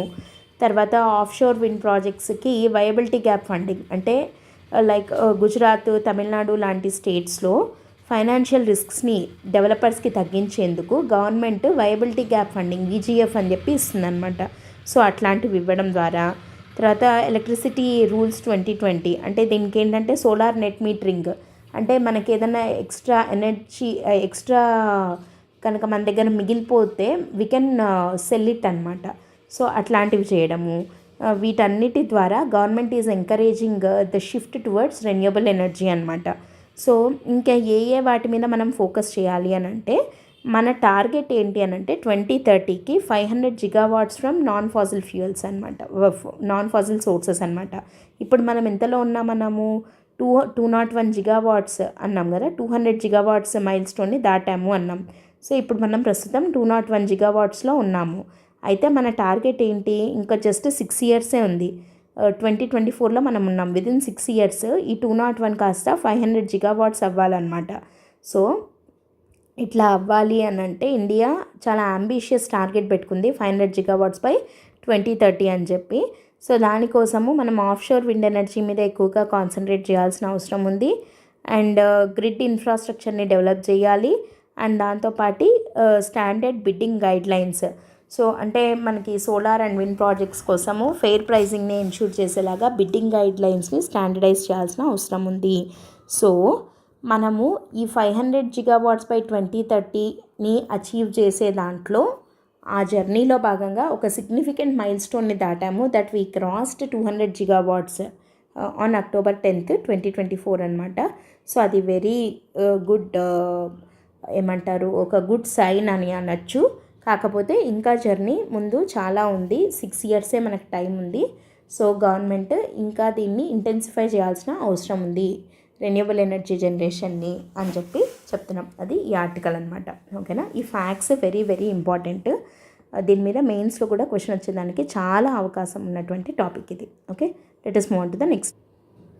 5th వన్ వచ్చేసి MACE observatory, major atmospheric Cherenkov experiment observatory అని చెప్పి, ఈ మేజ్ అబ్జర్వేటరీని లదాఖ్లోని హ్యాన్లే అబ్జర్వేటరీలో రీసెంట్గా డిపార్ట్మెంట్ ఆఫ్ అటామిక్ ఎనర్జీకి సంబంధించిన secretary and chairman of atomic energy commission వీళ్ళిద్దరూ కలిసి ఇనాగ్రేట్ చేయడం జరిగింది. అసలు ఈ మేజ్ అబ్జర్వేటరీ ఎక్కడుంది, ఈ మేజ్ అబ్జర్వేటరీ అంటే ఏంటి, దానివల్ల ఉపయోగం ఏముంది అనేది చూద్దాం. ఇది ఎక్కడుంది అని అంటే, ఇది లదాఖ్లోని హ్యాన్లేలో ఉందన్నమాట లొకేషన్. సో దీని యొక్క సిగ్నిఫికెన్స్ ఏంటి అని అంటే, ఇది largest imaging Cherenkov telescope in ఏషియాలోనే అతిపెద్దది, located at altitude of 4300 meters, making it the highest observatory of its kind globally. అంటే ప్రపంచంలోనే ఇంత ఎత్తు మీద ఇట్లాంటి అబ్జర్వేటరీ ఎక్కడా లేదు, మేజ్ అబ్జర్వేటరీ. ఓకేనా, లదాఖ్లో 4300 meters హైట్ ఆల్టిట్యూడ్లో దీన్ని ప్లేస్ చేయడం జరిగింది. ఓకే, అండ్ దీన్ని ఎవరు తయారు చేశారు, ఎవరు బిల్ట్ చేశారు అని అంటే, ఇట్ వాస్ బిల్ట్ ఇండిజినస్లీ. ఇది వెరీ ఇంపార్టెంట్. ఎవరు ఇండిజినస్గా అంటే ఇండియాలోనే, by Baba atomic research centre ఉంది కదా, with support of electronics corporation of India limited ECIL and other industry partners అనమాట. సో ECIL బార్క్ కలిసి దీన్ని బిల్డ్ చేయడం జరిగింది. అండ్ ఇది ఇండియన్ సైంటిఫిక్ అండ్ ఇంజనీరింగ్ క్యాపబిలిటీస్కి ఒక మంచి గుర్తుగా దీన్ని మనం చెప్పచ్చు. అసలు ఈ మేజ్ అబ్జర్వేటరీ అనేది దేనికి, దీనివల్ల ఉపయోగం ఏముంది అని అంటే, it is design to observe high energy gamma rays from space నుంచి వచ్చే హై ఎనర్జీ గామా రేస్ని అబ్జర్వ్ చేయడానికి ఇది హెల్ప్ అవుతుంది. ఈ హై ఎనర్జీ గామా రేస్ దేనికి అంటే, they provide vital information about cosmic events like supernova అంటే ఏంటి, స్టార్స్ ఇట్లా ఎక్స్ప్లోడ్ అయితే అప్పుడు ఏం జరుగుతుంది ఎట్లా అనే దాని గురించి, తర్వాత బ్లాక్ హోల్స్, ఇంకా మిగతా ఎనర్జెటిక్ ఇన్ఫర్మేషన్ లైక్ యూనివర్స్కి సంబంధించిన అదర్ ఎనర్జీస్, వాటి గురించి స్టడీ చేయడానికి ఈ గామా రేస్ అనేవి హెల్ప్ అయితే, ఆ గామా రేస్ని అబ్జర్వ్ చేయడానికి ఈ మేజ్ అబ్జర్వేటరీ అనేది హెల్ప్ అవుతుంది. ఓకే, అయితే దీనికి పేరేమన్నా మనము మేజర్ అట్మాస్ఫియరిక్ చెరెన్కోవ్ ఎక్స్పెరిమెంట్ అని అన్నాం కదా. అసలు ఈ చెరెన్కోవ్ అనే పేరు ఎందుకు వచ్చింది, అసలు చెరెన్కోవ్ రేడియేషన్ అంటే ఏంటి అంటే, ఈ చెరెన్కోవ్ అనే పేరు ఎందుకు వచ్చింది అంటే, it is named after Pavel Cherenkov. ఈ పావెల్ చెరెన్కోవ్ అనే ఆయన ఎవరు అనంటే ఈయన ఒక రష్యన్ ఫిజిసిస్ట్ అనమాట. ఈయన ఏం కనిపెట్టాడు అనంటే ఒక టైప్ ఆఫ్ రేడియేషన్ని కనుక్కున్నాడు ఇన్ 1934. ఏంటి ఆ రేడియేషన్ అనంటే ఏదైనా ఒక పార్టికల్ లైక్ ఎలక్ట్రాన్ కానీ ఇట్లాంటిది లైట్ యొక్క స్పీడ్ కన్నా ఫాస్ట్గా ఏదైనా ఒక మీడియంలో లైక్ ఎయిర్లో కానీ వాటర్లో కానీ స్పీడ్ ఆఫ్ ద లైట్ కన్నా ఫాస్ట్గా కనుక ట్రావెల్ చేస్తే అప్పుడు అక్కడ ఒకలాంటి బ్లూ కలర్ లైట్ అనేది వస్తుంది. ఓకే, ఆ బ్లూ కలర్ లైట్నే this creates a faint bluish glow known as Cherenkov light. అలాంటి బ్లూయిష్ లైట్ వస్తుంది అని ఆయన కనిపెట్టాడు కాబట్టి ఆయన పేరు మీద ఆ లైట్ని చెరెన్కోవ్ లైట్ అని చెప్పి చెరెన్కోవ్ రేడియేషన్ అని చెప్పి పిలుస్తారు. Okay, so Cherenkov radiation occurs when a particle such as electron travels faster than the speed of the light in a particular medium like air or water. So అంటే ఏంటి అని అంటే లైట్ స్పీడ్ కన్నా ఫాస్ట్గా ఏదైనా ఒక మీడియంలో వెళ్తే అప్పుడు ఒక ఫెయింట్ బ్లూయిష్ గ్లో అనేది వస్తుంది. దాన్ని చెరెన్కోవ్ రేడియేషన్ అని అంటారు. అయితే ఇప్పుడు ఆ చెరెన్కోవ్ రేడియేషన్ గామా రేస్కి ఏంటి సంబంధము అని అంటే cosmic gamma rays enter the Earth's atmosphere and collide with atmospheric particles, causing a cascade of high-speed particles. These particles move faster than light does in the air, creating Cherenkov radiation. ఇప్పుడు ఈ cosmic gamma rays అంటే అక్కడ యూనివర్స్లో produce అయ్యే ఆ gamma rays ఏవైతే ఉన్నాయో అవి light కన్నా స్పీడ్గా వచ్చి ఈ చెరెన్కోవ్ రేడియేషన్ని ప్రొడ్యూస్ చేస్తే ఆ చెరెన్కోవ్ రేడియేషన్ని డిటెక్ట్ చేయగలిగే టెలిస్కోపే ఈ మేస్ టెలిస్కోప్ అనేది, మేస్ అబ్జర్వేటరీ అనేది. It captures this faint blue light అంటే ఈ చెరెన్కోవ్ రేడియేషన్ని క్యాప్చర్ చేస్తుంది using highly sensitive detectors. So దాన్ని బట్టి వీళ్ళు ఏం చేయగలుగుతారు, ఆ గామా రేస్ని గుర్తించగలుగుతారు. అండ్ ఆ లైట్ ప్యాటర్న్ని బట్టి వాటిని బట్టి అసలు ఆ గామా రే యొక్క సోర్స్ ఏంటి, ఎక్కడి నుంచి వచ్చాయి అంటే దాన్ని బట్టి మనకేం తెలుస్తుంది, ఏదైనా సూపర్నోవా వల్ల వచ్చిందా, లేదా ఏదో బ్లాక్ హోల్ నుంచి రిలీజ్ అయిందా, లేదా వేరే ఏదైనా కాస్మిక్ ఫినామినా వల్ల ఈ గామా రేస్ అనేది జనరేట్ అయిందా, ఇవన్నీ కూడా సైంటిస్టులు అబ్జర్వ్ చేయగలుగుతారు. సో ఈ మేస్ అబ్జర్వేటరీ ఏం చేస్తుంది, ఆ చెరెన్కోవ్ రేడియేషన్ని క్యాప్చర్ చేయగలుగుతుంది, అబ్జర్వ్ చేయగలుగుతుంది. సో ఇది లడాఖ్లో పెట్టడంలోని ఉద్దేశం ఏంటి అని అంటే లడాఖ్ అంటే హై ఆల్టిట్యూడ్లో ఉంది కదా, సో అక్కడ క్లియర్ స్కై అనేది ఉంటుంది. సో క్లియర్ స్కై ఉంటే ఏంటి, అట్మాస్ఫియరిక్ ఇంటర్ఫియరెన్స్ తక్కువ ఉంటుంది. సో ఆ చెరెన్కోవ్ లైట్ని అక్యురేట్గా డిటెక్ట్ కలుగుతుందన్నమాట. సో కాబట్టి హ్యాన్లే అబ్జర్వేటరీ లదాఖ్లో ఉంది కదా, అక్కడ దీన్ని ప్లేస్ చేయడం జరిగింది. అండ్ ఇది one of the largest gamma ray telescopes in the world అనమాట. వరల్డ్లోనే పెద్దది ఇది. అండ్ దీంట్లో సెన్సిటివ్ డిటెక్టర్స్ ఉన్నాయి దట్ క్యాప్చర్స్ ద చెరెన్కోవ్ లైట్ అనమాట. సో ఈ చెరెన్కోవ్ అబ్జర్వేటరీ అనేది లడాఖ్లో అందుకని ఉంది. సింపుల్గా చెప్పాలంటే చెరెన్కోవ్ అబ్జర్వేటరీ అది మేజర్ అట్మాస్ఫియరిక్ చెరెన్కోవ్ ఎక్స్పెరిమెంట్ అనే అబ్జర్వేటరీ ఇది ఎక్కడ ఉంది అని అంటే హ్యాన్లే అబ్జర్వేటరీ ఇన్ లడాఖ్లో ఉందన్నమాట. అక్కడే ఎందుకు పెట్టారు అని అంటే హై ఆల్టిట్యూడ్, క్లియర్ స్కై ఉంటుంది, లెస్ అట్మాస్ఫియరిక్ ఇంటర్ఫియరెన్స్ ఉంటుంది కాబట్టి. అది ఫస్ట్ థింగ్. అసలు ఇది దేనికోసం పెట్టారు అని అంటే కాస్మిక్ గామా రేస్ని అబ్జర్వ్ చేయడానికి. కాస్మిక్ గామా రేస్ని ఇది ఎట్లా అబ్జర్వ్ చేయగలుగుతుంది అని అంటే బేస్డ్ ఆన్ ద చెరెన్కోవ్ రేడియేషన్ అనమాట. అంటే ఈ కాస్మిక్ గామా రేస్ వల్ల ఇవి అట్మాస్ఫియర్లోకి ఎంటర్ అయినప్పుడు అంటే ఏదైనా ఒక ఎయిర్ కానీ లేదా వాటర్ కానీ అది స్పీడ్ ఆఫ్ ద లైట్ కన్నా ఫాస్ట్గా ట్రావెల్ అవుతాయి కాబట్టి అప్పుడు ఒక బ్లూయిష్ రేడియేషన్ అనేది రిలీజ్ అవుతుంది. దాన్నే చెరెన్కోవ్ రేడియేషన్ అంటారు.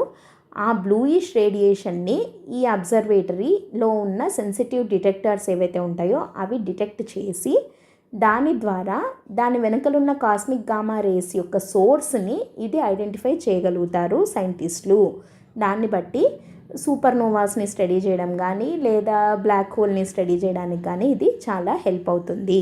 సో ఆ మేస్ అబ్జర్వేటరీని ఓపెన్ చేయడం జరిగింది, ఇనాగ్రేట్ చేయడం జరిగింది అట్ లడాక్ అనమాట. ఇది వరల్డ్లోనే పెద్దది. Okay, let us move on to the next article. 6th article వచ్చేసి WHO officially recognised India for eliminating trachoma as public health issue. WHO రీసెంట్గా ఏ డిసీజ్ని ఇండియాలో లేదు అని చెప్పి డిక్లేర్ చేసింది. India is free of which of the following diseases as declared by WHO అని చెప్పి question రావచ్చు. ఆన్సర్ వచ్చేసి ట్రకోమా. ట్రకోమా అంటే మనకు తెలిసిందే, it is related to I అనమాట, ఐ ఇన్ఫెక్షన్. ట్రకోమా అనేది ఒక కంటేజియస్ బ్యాక్టీరియల్ ఐ ఇన్ఫెక్షన్, అంటే ఒకరి నుంచి ఇంకొకళ్ళకి స్ప్రెడ్ అయ్యే ఒక ఇన్ఫెక్షన్ అనమాట ఇది. ఇట్ ఈస్ కాస్డ్ బై క్లమేడియా ట్రకోమాటిస్ అనే దానివల్ల వస్తుంది. దీనివల్ల ఇర్రివర్సబుల్ బ్లైండ్నెస్, ఒకవేళ ట్రీట్ చేయకపోతే దీన్ని బ్లైండ్నెస్ వస్తుంది. దట్ కెనాట్ బి క్యూర్డ్, అంటే ఇంకెప్పటికీ బ్లైండ్గానే ఉండిపోతామన్నమాట. సో అట్లాంటి ఒక బ్యాక్టీరియల్ ఐ ఇన్ఫెక్షన్ అనమాట ట్రకోమా అనేది. సో ఇది ఒకరి నుంచి ఇంకొకళ్ళకి ఎలా స్ప్రెడ్ అవుతుంది అంటే through eyelids, nose, throat secretions, అంటే లైక్ ఏదైనా వాళ్ళు థ్రోట్ సెక్రీషన్స్ లైక్ దగ్గిన, తుమ్మిన ఇట్లాంటి వాటి వల్ల కూడా ఇన్ఫెక్టెడ్ ఇండివిజువల్స్ నుంచి ఇంకొకళ్ళకు స్ప్రెడ్ అవుతుందన్నమాట. సో దీన్ని నెగ్లెక్టెడ్ ట్రాపికల్ డిసీజ్ అనే కేటగిరీలో ఉండింది ఇది. And it affects around 150 million people globally. సంవత్సరానికి 150 మిలియన్ పీపుల్ అఫెక్ట్ అయ్యేవాళ్ళు. అండ్ వాళ్ళల్లో 6 మిలియన్ పీపుల్కి బ్లైండ్నెస్ వచ్చేదానికి రిస్క్ ఉండే అవకాశం ఉన్నదన్నమాట. అండ్ ఇండియాలో ఇది చాలా ఎక్కువగా ఉండింది డ్యూరింగ్ 1950s and 60s. అప్పుడు India national trachoma control programme అని 63లో లాంచ్ చేసింది. తర్వాతే దాన్ని national programme for control of blindness NPCB కింద చేర్చడం జరిగిందనమాట. అండ్ 1971లో ట్రకోమా వల్ల ఇండియాలో 5% మంది బ్లైండ్నెస్కి గురవ్వడం జరిగింది. బట్ అది మళ్ళీ WHO కోఆపరేషన్ తోటి అండ్ ఇండియాలో national programme for control of blindness and visual impairment అని చెప్పి ఆ ప్రోగ్రామ్ వల్ల WHO వాళ్ళది సేఫ్ స్ట్రాటజీ అని చెప్పి ఒక స్ట్రాటజీ ఉంది. So surgery, antibiotics, facial cleanliness అని చెప్పి ఇట్లాంటివి. సో ఆ స్ట్రాటజీ వల్ల అండ్ గవర్నమెంట్ మన national programme for control of blindness వల్ల దీనివల్ల ఈ 5% ఉన్నది కాస్త 1%కి రెడ్యూస్ అయిపోయింది.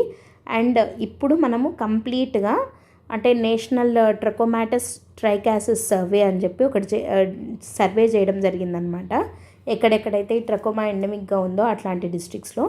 ఆఫ్టర్ దిస్ సర్వే WHO ఫైనల్గా ఏమని తేల్చింది అంటే India is now trachoma free, ఇండియాలో ట్రకోమా అనేది లేదు అని చెప్పి WHO డిక్లేర్ చేయడం జరిగింది. సో ఇది పబ్లిక్ హెల్త్ ప్రాబ్లం కాదు ఇంకా ఇండియాలో అని చెప్పి WHO రీసెంట్గా రికగ్నైజ్ చేయడం జరిగిందనమాట. సో ఇది వెరీ ఇంపార్టెంట్. ఇది వైరల్లా బ్యాక్టీరియల్లా అని ఒక చిన్న వర్డ్ చేంజ్ చేసి కూడా మనకి క్వశ్చన్ అడిగేదానికి అవకాశం ఉంది. పబ్లిక్ హెల్త్ కిందకి వస్తుంది ఇది సైన్స్ అండ్ టెక్నాలజీలో. ఓకేనా, డిసీజెస్ అనే పర్టికులర్ టాపిక్ కిందకి రావడం జరుగుతుంది అనమాట. ఇది ఒక bacterial eye infection. Okay, and ఇది కంటేజియస్ కూడా, అంటే ఒకరి నుంచి ఇంకొకళ్ళకు స్ప్రెడ్ అవుతుంది కూడా. ఓకే, సింపుల్గా ఇది ఒక వర్డ్ బ్యాక్టీరియల్ బదులు వైరల్ ఐ ఇన్ఫెక్షన్ అని అయినా అడగచ్చు. ఓకేనా, సో ఇది 6th article. Let us move on to the 7th article. 7th article ఇది కల్చర్ రిలేటెడ్ టాపిక్ అనమాట. ఇది కల్చర్ కిందకి వస్తుంది. National maritime heritage complex. రీసెంట్గా union cabinet national maritime heritage complex యొక్క డెవలప్మెంట్ని అప్రూవ్ చేయడం జరిగింది. ఎక్కడ అంటే గుజరాత్లోని లోథాల్లో. ఓకే, సో ఈ నేషనల్ మ్యారిటైమ్ హెరిటేజ్ కాంప్లెక్స్ని డెవలప్ చేసేది ఎవరు అని అంటే ఏ మినిస్ట్రీ అంటే ministry of ports, shipping and waterways. Okay, so ఇది దేనికి లోథాల్లోనే కడుతున్నారు మనకు ఆల్రెడీ తెలిసిందేదే. దట్ లోథాల్ అనేది మనకి ఇండస్ వ్యాలీ సివిలైజేషన్ సైట్ కదా. So to showcase 4500 years old maritime heritage of India, మన యొక్క మ్యారిటైమ్ హెరిటేజ్ ఎంత పాతది అని చెప్పడం కోసం అని చెప్పి ఇక్కడ నేషనల్ మ్యారిటైమ్ హెరిటేజ్ కాంప్లెక్స్ అనే దాన్ని మినిస్ట్రీ ఆఫ్ పోర్ట్స్ వాళ్ళు బిల్డ్ చేస్తున్నారు అనమాట. సో ఇక్కడ ఒక లైట్ హౌస్ మ్యూజియం ని కూడా కన్స్ట్రక్ట్ చేయబోతున్నారు, which is set to be the tallest in the వరల్డ్లోనే అతి టాలెస్ట్ లైట్ హౌస్ మ్యూజియంగా కూడా ఇది అవ్వబోతోంది. ఇంకా లోథాల్ విషయానికి వస్తే ఇది హరప్పన్ సైట్ అని అన్నాం కదా, southernmost site of Harappa. ఇది గుజరాత్ స్టేట్ కిందకి వెళ్తుంది. సో గుజరాత్ స్టేట్లో ఉన్న ఈ లోథాల్ అనేది 2200 BCకి చెందింది అని చెప్పి అంటారు. అండ్ ఇది world's earliest known dockyard అంటాం కదా. సో డాక్ యార్డ్ అనమాట లోథాల్ అనేది, dockyard. So it connects the city to ancient courts of Sabarmati river. ఇది సబర్మతి రివర్ ఒడ్డున ఉంది. అండ్ దీన్ని డిస్కవర్ చేసింది 1954లో ఎస్ఆర్ రావ్ అనే ఆయన ఈ లోతాల్ అనేది ఒక ఇండస్ వ్యాలీ సైట్గా దీన్ని కనుక్కోవడం జరిగింది. అండ్ 2014లో దీనికి వరల్డ్ హెరిటేజ్ సైట్ రికగ్నిషన్ కూడా రావడం జరిగింది. అండ్ గుజరాత్లో ఉన్న మిగతా ఇంపార్టెంట్ హరప్పన్ సైట్స్ ఏవి అని అంటే Surkotada and Dholavira. Lothal is very very important. Lothal మీద చాలాసార్లు క్వశ్చన్స్ వచ్చాయి కల్చర్ హిస్టరీలో.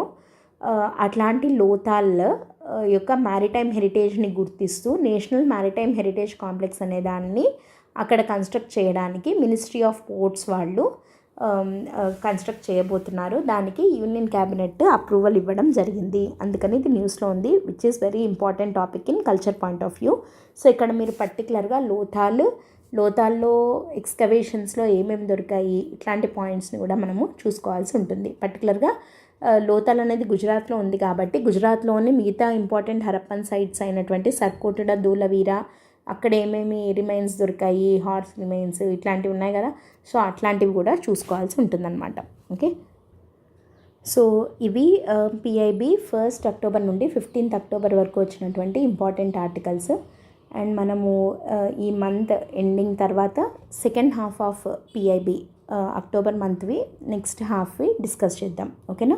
Before going to end the session today ఒక important announcement from LTX classes again that Diwali సెలబ్రేషన్స్లో భాగంగా బిగ్ 5 కాంబో అని చెప్పి ఎన్సీఆర్టీ ఫౌండేషన్, తర్వాత CSAT course, prelims test series, mains answer writing, current affairs ఈ 5 కలిపి ఈ 5 యొక్క కాంబినేషన్ ప్యాక్ అనమాట. యాక్చువల్గా మీరు ఈ 5 కనుక తీసుకుంటే 25,000 రూపీస్ అవుతుంది. బట్ మీకు ఈ 5 కాంబినేషన్ ప్యాక్లో మీకు 20,000కే ఇవ్వడం జరుగుతుంది, that to with life time validity. So ఇది దివాళీ ఆఫర్ కాబట్టి 31 అక్టోబర్ వరకు మాత్రమే ఉంది. If you have any doubts regarding this you can contact this number or else you can go through the website ltxclasses.com. And ఇది ఈ 5 combo కదా. And ఏపీపీఎస్సికి సంబంధించి కూడా ఒక ఆఫర్ ఉంది గ్రూప్ 2 మెయిన్స్కి సంబంధించి. మనకి రీసెంట్గా నిన్ననే చైర్మన్ మేడం కూడా అపాయింట్ అవ్వడం జరిగింది. సో త్వరలోనే డేట్స్ కూడా చెప్తున్నారు, గ్రూప్ 2 మెయిన్స్వి చెప్పబోతున్నారు. అండ్ ఎక్కువ టైం కూడా ఉండదు, వితిన్ 60 days మనకి ఎగ్జామ్ కండక్ట్ చేసేస్తారు అని అంటున్నారు. సో కాబట్టి మీరు 3 months కోర్స్ అయినా తీసుకోవచ్చు ఫర్ క్విక్ రివిజన్. ఓన్లీ 2,400 రూపీస్కే ఇవ్వడం జరుగుతుంది. 1 year కోర్స్ అయితే 4,000 రూపీస్ అండ్ లైఫ్ టైం అయితే 7,200. ఎందుకంటే మనకి మళ్ళీ కొత్తగా కూడా గ్రూప్ 1 అండ్ గ్రూప్ 2 నోటిఫికేషన్స్ ఇస్తారు, జాబ్ క్యాలెండర్ రిలీజ్ చేస్తారు అని అంటున్నారు ఏపీపీఎస్సివి కూడా. సో మీరు 1 year or lifetime courses కూడా మీరు తీసుకుంటే మీకు చాలా హెల్ప్ అవుతుంది. సో దీనికి సంబంధించి మీకు ఏదైనా డౌట్స్ ఉన్నా కూడా you can contact this number or else you can go through the website ltxclasses.com. And ఇది దివాళీ ఆఫర్ కాబట్టి అగైన్ దీనికి కూడా ఆఫర్ వ్యాలిడ్ టిల్ 31 అక్టోబర్ వరకు మాత్రమే అనమాట. Okay, so that's it for today. Thanks for listening. All the best. Bye. Hi friends, good evening. Welcome to LTX classes. ఈరోజు మనం ఈ వీడియోలో PIB analysis from 16th to 31st October వరకు పిఐబిలో వచ్చిన ఇంపార్టెంట్ ఆర్టికల్స్ అన్నిటిని ఎగ్జామ్ పాయింట్ ఆఫ్ వ్యూలో discuss చేద్దాం. Okay, before going to start the session today ఒక important announcement from LTX classes ఏంటంటే యూపీఎస్సీ జిఎస్ మొత్తము ప్లస్ బిగ్ 5 కాంబో ఇవి 2 కూడా కలిపి, అంటే దీంట్లో ఈ ప్యాకేజ్లో మొత్తం మీకు ఏమేమి ఇంక్లూడ్ అయి ఉంటాయి అంటే యూపీఎస్సీ జనరల్ స్టడీస్ సిలబస్లో ఉండే ప్రతి ఒక్క టాపిక్ కవర్ అవుతుంది. అండ్ ఎన్సీఆర్టీ ఫౌండేషన్ కోర్స్ మొత్తం ఎన్సీఆర్టీస్ అన్నీ ఎక్స్ప్లెయిన్ చేయడం జరుగుతుంది. అండ్ దాంతోపాటు కరెంట్ అఫైర్స్ ఎవ్రీడే అప్డేషన్ ఉంటుంది, ప్లస్ సీసాట్, దాంతోపాటు ప్రిలిమ్స్ టెస్ట్ సిరీస్తో పాటు మెయిన్స్కి సంబంధించిన ఆన్సర్ రైటింగ్ ప్రోగ్రామ్ కూడా. సో అవుట్ అండ్ అవుట్ మీకు మొత్తం జనరల్ స్టడీస్ అంతా బేసిక్స్ ఎన్సీఆర్టీస్ దగ్గర నుంచి లేటెస్ట్ కరెంట్ అఫైర్స్ వరకు including CSAT, prelims test series, మెయిన్స్కి సంబంధించిన answer writing programme. So big 5 combo plus UPSC GS package మీద యాక్చువల్గా మీకు ఇది 65,000 రూపీస్ అవుతుందన్నమాట. బట్ దీని మీద ఫ్లాట్ 20,000 రూపీస్ ఆఫ్ తోటి జస్ట్ మీకు 45,000కే ఇవ్వడం జరుగుతుంది. అండ్ ఈ ఆఫర్ కూడా మీకు 15th నవంబర్ వరకు మాత్రమే వ్యాలిడ్ ఉంది. సో మీరు ఈలోపు ఈ కోర్సెస్ కనుక తీసుకోవాలి అనుకుంటున్నట్టయితే లైక్ ఇంత పెద్ద డిస్కౌంట్ మళ్ళీ మీకు దొరకకపోవచ్చు. సో మీరు ఈ కాంబోకి సబ్స్క్రైబ్ అవ్వండి. ఓకే, దీనికి సంబంధించి మీకు ఏదైనా డౌట్స్ ఉన్నట్టయితే you can contact this number or else you can go through the website ltxclasses.com. And ఈ కోర్స్ ఏదైతే ఉందో ఇప్పుడు మీరు తీసుకుంటున్న ప్రతి ఒక్కటి కూడా లైఫ్ టైం వ్యాలిడిటీ తోటి ఇవ్వడం జరుగుతుంది. అంటే మీరు ఒక్కసారి ఈ కోర్స్ని ఇది కనుక మీరు ఈ ప్యాకేజ్ని కనుక తీసుకున్నట్టయితే ఇంకా మీరు ఎన్ని నెంబర్ ఆఫ్ యూపీఎస్సీ అటెంప్ట్స్కి అయినా కూడా మీరు without paying any additional fee మీరు దీన్ని యూస్ చేసుకోవచ్చు. Okay, so this is one thing. And మీకు అందరికీ ఆల్రెడీ తెలిసిండేదే దట్ మనం పిఐబి ఎవ్రీ వీక్ పిఐబి చేసుకుంటాం కదా. సో అట్లా మనం చేసుకునే పిఐబి ఇవంతా కలిపి కన్సాలిడేటెడ్ మెటీరియల్ ఏదైతే ఉంటుందో దాన్ని పీడిఎఫ్ రూపంలో ఒక మ్యాగజైన్ లాగా మీకు ఇవ్వడం జరుగుతుంది. సో ఈ monthly PIB magazine every month మీకు అవైలబుల్గా ఉంటుందన్నమాట. So latest October month magazine మీకు 19 రూపీస్కే అవైలబుల్ ఉంది మీరు కావాలి అని అనుకుంటున్నట్టయితే. ఎందుకంటే పిఐబి ఎవ్రీ డే మనం యాక్చువల్గా ప్రతి ఒక్క మినిస్ట్రీకి సంబంధించిన ఇంపార్టెంట్ ఆర్టికల్స్ ఏమేమి ఉన్నాయి, అది ఎగ్జామ్ పాయింట్ ఆఫ్ వ్యూలో మనకి రిలవెంటా కాదా అన్నది చెక్ చేసి ఎగ్జామ్కి ఏ కాంటెక్స్లో మనం దాన్ని చదవాలి అండ్ దాని బ్యాక్గ్రౌండ్లో దానికి సంబంధించి ఇంకా వేరే ఏమేమి చదవాల్సి ఉంటుంది ఇవన్నీ కూడా మనం వర్కౌట్ చేసి కన్సాలిడేటెడ్గా మీకు మొత్తం పిఐబి రిలేటెడ్ ఆర్టికల్స్ అన్నీ ఒక చోట ఇవ్వడం జరుగుతుందన్నమాట. సో మీరు అక్కడ టైం సేవ్ చేసుకోవచ్చు by purchasing these kind of magazines. So మన LTX classes PIB magazine October మంత్కి మీరు కావాలి అనుకున్నట్టయితే 19 రూపీస్కే you can get it. And if you have any doubts regarding this ఎట్లా తీసుకోవాలి ఏంటి అని you can contact this number or else you can go through the website ltxclasses.com. Okay, so let us start the video PIB analysis from 16th to 31st October. 16th నుంచి 31st October వరకు వచ్చిన important ఆర్టికల్స్ని 1 by 1 discuss చేద్దాము. First one ఏంటి అంటే India commits to ethical AI with new EOI initiative అని చెప్పి ఉంది. So ethical ఏఐకి సంబంధించి ఇండియా ఏం కమిట్ అయ్యింది, ఈ ఈఓఐ ఇనిషియేటివ్ అంటే ఏంటి, ఇది న్యూస్లో ఉంది కదా. సో దీని మీద అడిగేదానికి అవకాశం ఉందన్నమాట. అసలు ఇది న్యూస్లో ఎందుకు ఉంది అని అంటే ఇండియా ఏఐ మిషన్ అనేది మనకు ఆల్రెడీ వచ్చింది.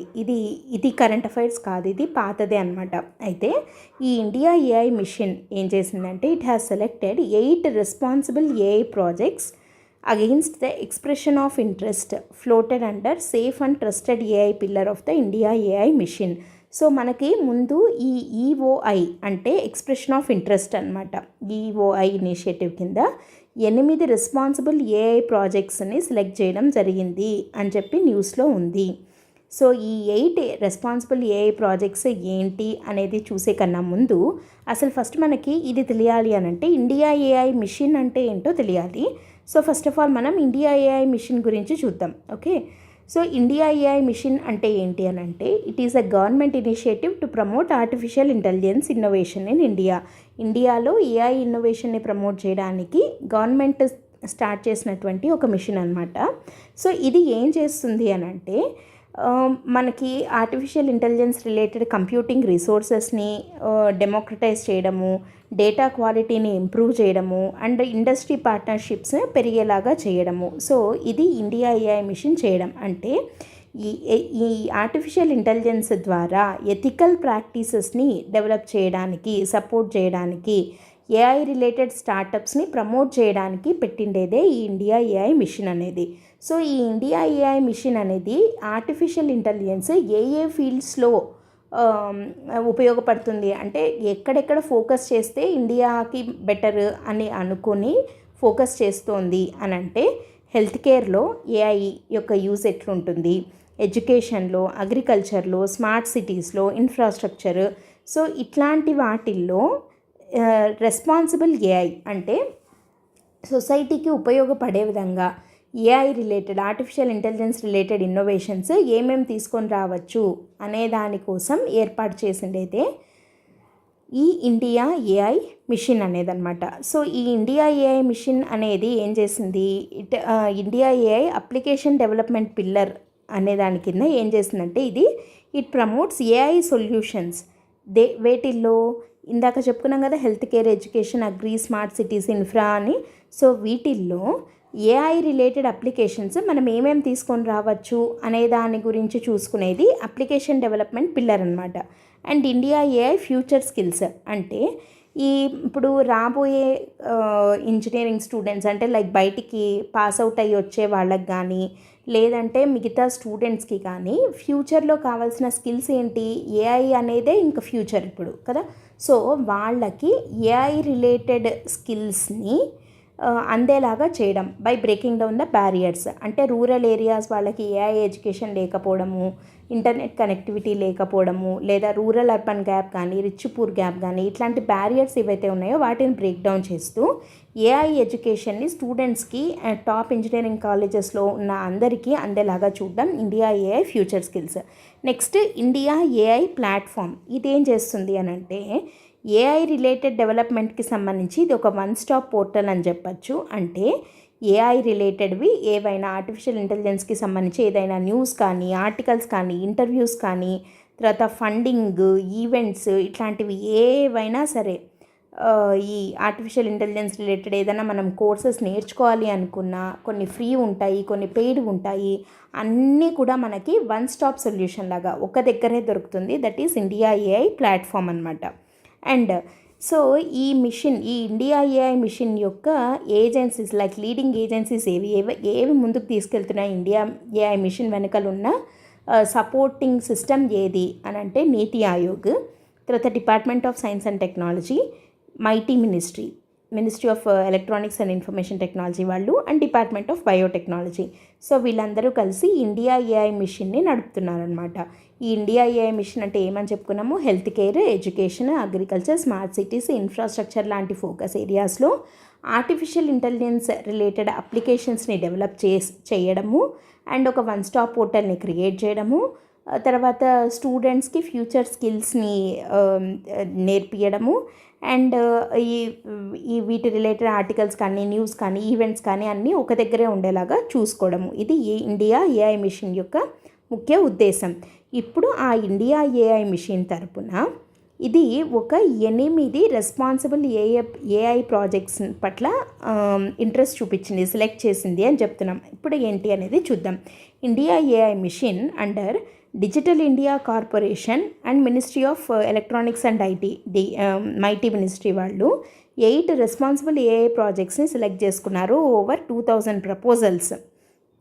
ఓకే, రకరకాల అకాడమిక్ ఇన్స్టిట్యూషన్స్, కొన్ని స్టార్టప్లు, కొన్ని రీసెర్చ్ ఆర్గనైజేషన్స్, ఇట్లా వీళ్ళు ఏఐకి సంబంధించిన ప్రాజెక్ట్స్ని ఒక 2000 ప్రాజెక్ట్స్ని పంపిస్తే వాటిల్లో ఇండియా ఏఐ మిషన్ 8 ప్రాజెక్ట్స్ని సెలెక్ట్ చేయడం జరిగింది. 8 రెస్పాన్సిబుల్ ఏఐ ప్రాజెక్ట్స్ని సెలెక్ట్ చేసిందనమాట. సో అక్కడ 8 చేసినా 9 చేసినా అది కాదు పాయింట్. అక్కడ పాయింట్ ఏంటి అంటే ఇండియా ఏఐ మిషన్ గురించి మనకు తెలియాలి, అది ఏం చేస్తుంది, అండ్ దాంతోపాటు దాని వెనకలు ఉన్నవి ఏంటి అంటే NITI Aayog, department of science and technology, MeitY ministry, biotechnology department. ఇది ఇంపార్టెంట్ పాయింట్ అనమాట, మనకి ఎగ్జామ్లో అడగదగ్గ పాయింట్. సో ఇంకా సెలెక్టెడ్ ప్రాజెక్ట్స్ ఏమున్నాయి అనే దానికి జస్ట్ ఊరికే ఇవి ఎగ్జామ్ పాయింట్ ఆఫ్ వ్యూలో అంత ఇంపార్టెంట్ కాదు. ఆ 8 వేటికి సంబంధించినవి అంటే మెషిన్ అన్లర్నింగ్, అంటే లైక్ ప్రైవసీ, సెక్యూరిటీ, వీటిని దృష్టిలో పెట్టుకొని కొంత డేటా ఏదైతే ఉందో అది అవసరం మేరకు వాడుకొని ఆ తర్వాత వదిలేయడం, మర్చిపోవాలి దాని గురించి. So to forget the specific data points అదొకటి. దాని తర్వాత సింథటిక్ డేటాని జనరేట్ చేయడం గురించి ఒకటి. తర్వాత బయాస్ మిటిగేషన్, ఇది ఈ ఆర్టిఫిషియల్ ఇంటెలిజెన్స్లో most important like major critical problem అనమాట. ఏంటంటే ఆర్టిఫిషియల్ ఇంటెలిజెన్స్ అనేది బయాస్డ్గా ఉంటుంది అని అంటున్నాం. సో ఆ బయాస్డ్ అనే దాన్ని తగ్గించాలి, పర్టికులర్లీ హెల్త్ కేర్ లాంటి సెన్సిటివ్ ఫీల్డ్స్లో అట్లా బయాస్డ్గా ఉండకూడదు. సో ఆ బయాస్ని రెడ్యూస్ చేయడం మీద ఫోకస్ పెట్టిండేవి కొన్ని అయితే. అండ్ ఎక్స్ప్లెయినబుల్ ఏఐ, సో వాటికి సంబంధించి అంటే ఏఐ ట్రాన్స్పరెన్సీని పెంచే విధంగా ఉండేలాగా చేసినవి కొన్ని, అండ్ ప్రైవసీని ఎన్హాన్స్ చేసేలాగా తయారు చేసిన అప్లికేషన్స్ కొన్ని. సో ఇట్లా అండ్ దాంతోపాటు ఎథికల్ సర్టిఫికేషన్, నిష్పక్ష్ అనే పేరుతోటి, అంటే ఎథికల్ సర్టిఫికేషన్ అనమాట, లైక్ ఫెయిర్గా ఎథికల్గా ఉంటుంది ఏఐ అనే దానికి సంబంధించి నిష్పక్ష్ అనే ఒక టూల్ సెట్ని తయారు చేయడం జరిగింది. అండ్ దాంతోపాటు ఏఐ అల్గారిథమ్స్ని ఆడిటింగ్ చేయడం, ఆర్టిఫిషియల్ ఇంటెలిజెన్స్ రిలేటెడ్ అల్గారిథమ్స్ని ఆడిట్ చేయడం టు ఇంప్రూవ్ ద అకౌంటబిలిటీ అనమాట. అండ్ ఏఐ గవర్నెన్స్ని ఇంప్రూవ్ చేసే విధంగా ఉండేవి. సో ఇట్లా ఈ 8 రకాల రెస్పాన్సిబుల్ ఏఐ ప్రాజెక్ట్స్ని ఇండియా ఏఐ మిషన్ ఫైనలైజ్ చేయడం జరిగింది. సో ఇక్కడ మనకి ఈ 8 ఏంటి అని అడగరు, లేదా ఎన్ని అని కూడా అడగరు. ఇక్కడ అడిగే పాయింట్ అంతా ఇండియా ఏఐ మిషన్కి సంబంధించి అడుగుతారు. సో మనం ఆ బ్యాక్ డ్రాప్లో ఇండియా ఏఐ మిషన్ గురించి మనం డిస్కస్ చేయడం జరిగిందనమాట. Coming to the second article, NITI Aayog to launch international methanol seminar and expo paving the way for sustainable energy future. So ఇక్కడ ఇంటర్నేషనల్ మిథనాల్ సెమినార్ అనేది జరిగింది. నీతి ఆయోగ్ లాంచ్ చేసిందనమాట దీన్ని. సో మిథనాల్ అనేది సస్టైనబుల్ ఎనర్జీ ఫ్యూచర్కి ఎట్లా పనికొస్తుంది, అసలు ఈ మిథనాల్ ఇండియాలో పరిస్థితి ఎలా ఉంది ఏంటి అనేది చూద్దాం. ఇది ఎవరు పెట్టారు అంటే union ministry for road transport and highways ROTH వాళ్ళు, నితిన్ గడ్కరీ ఇనాగ్రేట్ చేయడం జరిగింది దీన్ని ఢిల్లీలో. అండ్ ఇది ఆర్గనైజ్ చేసింది ఎవరు అంటే నీతి ఆయోగ్. సో ఎవరు ఇనాగ్రేట్ చేశారు ఇట్లాంటి పాయింట్స్ మనకు అనవసరము, ఆర్గనైజ్ చేసింది ఎవరు అంటే నీతి ఆయోగ్ వరకు చాలు. అండ్ ఇది మిథనాల్ గ్లోబల్ ఎనర్జీ ట్రాన్సిషన్లో మిథనాల్ ప్లే చేసే రోల్ గురించి చెప్పడం జరిగింది. So it highlighted the importance of the biofuels. Methanol అనేది బయోఫ్యూయల్.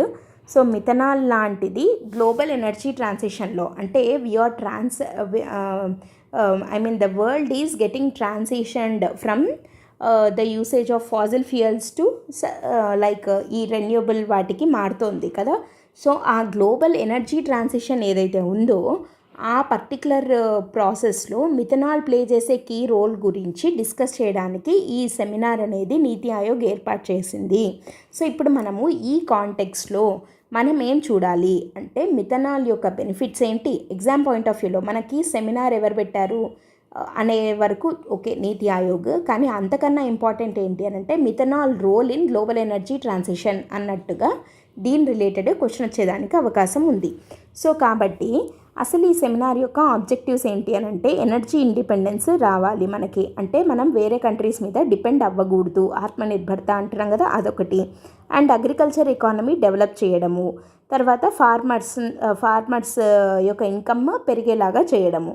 సో ఈ 3 ఆబ్జెక్టివ్స్ ఏమంటారంటే అదేమంటారు కొలేటరల్ బెనిఫిట్ అంటాం కదా. సో ఇక్కడ మనకి ఎనర్జీ ఇండిపెండెన్స్ రావడంతో పాటు మన అగ్రికల్చర్ ఎకానమీ స్ట్రెంథన్ అవుతుంది, ఫార్మర్స్కి ఉపయోగపడుతుంది. So 3 at a time achieve చేయొచ్చు అనమాట if we focus on methanol. So ఇప్పుడు మిథనాల్ యొక్క రోల్ ఏంటి గ్లోబల్ ఎనర్జీ ట్రాన్సిషన్లో అనేది చూద్దాం. Methanol plays a key role in global energy transition from fossil fuels to renewable energy. ఎట్లా అనంటే మిథనాల్ అనే దాన్ని మనం ట్రాన్స్పోర్టేషన్కి వాడచ్చు, కుకింగ్కి వాడచ్చు, and petrol, diesel, liquid petroleum gas, LPG, wood, kerosene వీటినన్నిటిని రీప్లేస్ చేస్తూ కూడా వాడచ్చు. ఇంకా ట్రాన్స్పోర్టేషన్, కుకింగ్లో వాడడం అంటే వీటిని రీప్లేస్ చేయడమే కదా. సో మిథనాల్ వల్ల బెనిఫిట్స్ ఏంటి అంటే కార్బన్ ఫుట్ ప్రింట్ తక్కువ, ఎందుకంటే మిగతా లిక్విడ్ ఫ్యూయల్స్తో కంపేర్ చేస్తే మిథనాల్ బర్న్ అయితే రిలీజ్ అయ్యే కార్బన్ తక్కువ, దాన్ని మనము కార్బన్ ఫుట్ ప్రింట్ అంటాం కదా. సో అది లో ఉంటుంది.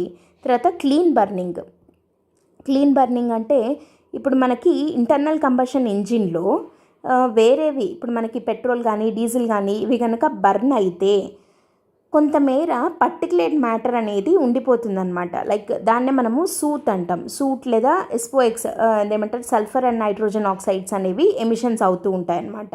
సో అట్లా కాకుండా మిథనాల్ అనేది కంప్లీట్గా ఎఫిషియెంట్గా బర్న్ అవుతుంది, లీవింగ్ నో పర్టికులేట్ మ్యాటర్. మనకి ఇప్పుడు ఢిల్లీలో PM 2.5 పొల్యూషన్ అంటాం కదా. సో అట్లాంటివి రాకుండా ఉండాలి అని అంటే మిథనాల్తో బర్న్ అయ్యే ఇంటర్నల్ కంబషన్ ఇంజిన్స్ ఉండాలి. సో అది ఒకటి. సో ఫస్ట్ది ఏంటి లో కార్బన్ ఫుట్ ప్రింట్, రెండోది ఏంటి క్లీన్గా బర్న్ అవుతుంది, థర్డ్ ఏంటి రెన్యూబుల్ సోర్సెస్ నుంచి ఇది తయారవుతుంది. ఏంటి ఆ renewable sources? Agriculture waste, forest residues, domestic bio waste. ఇప్పుడు ఇందాకనే మనం ఏమనుకున్నాము ఢిల్లీలో పొల్యూషన్ అని అనుకున్నాం. ఢిల్లీలో పొల్యూషన్ ఎందుకు వస్తుంది అంటే పక్కనున్న హర్యానా స్టేట్లో ఈ క్రాప్ రెసిడ్యూస్ ఉంటాయి కదా, పంట కోతకు వచ్చిన తర్వాత తీసేసిన తర్వాత మిగిలిపోయిండేది దాన్ని ఫార్మర్స్ అక్కడే తగలబెట్టేస్తారనమాట. సో ఆ మంటలు అక్కడి నుంచి వచ్చి అగ్రి వేస్ట్ అనేదంతా దాన్ని తగలబెట్టేసిన తర్వాత ఆ పొగ అంతా ఢిల్లీకి వచ్చి ఇక్కడ పొల్యూషన్ని క్రియేట్ చేస్తుంది.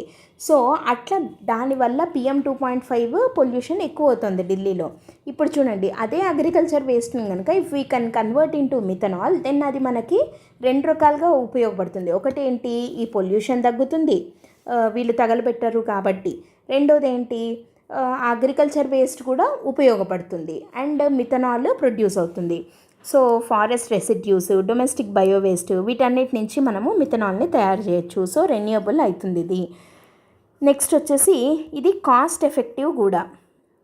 పెట్రోలు డీజిల్ కన్నా చీపరే మిథనాల్ అనేది.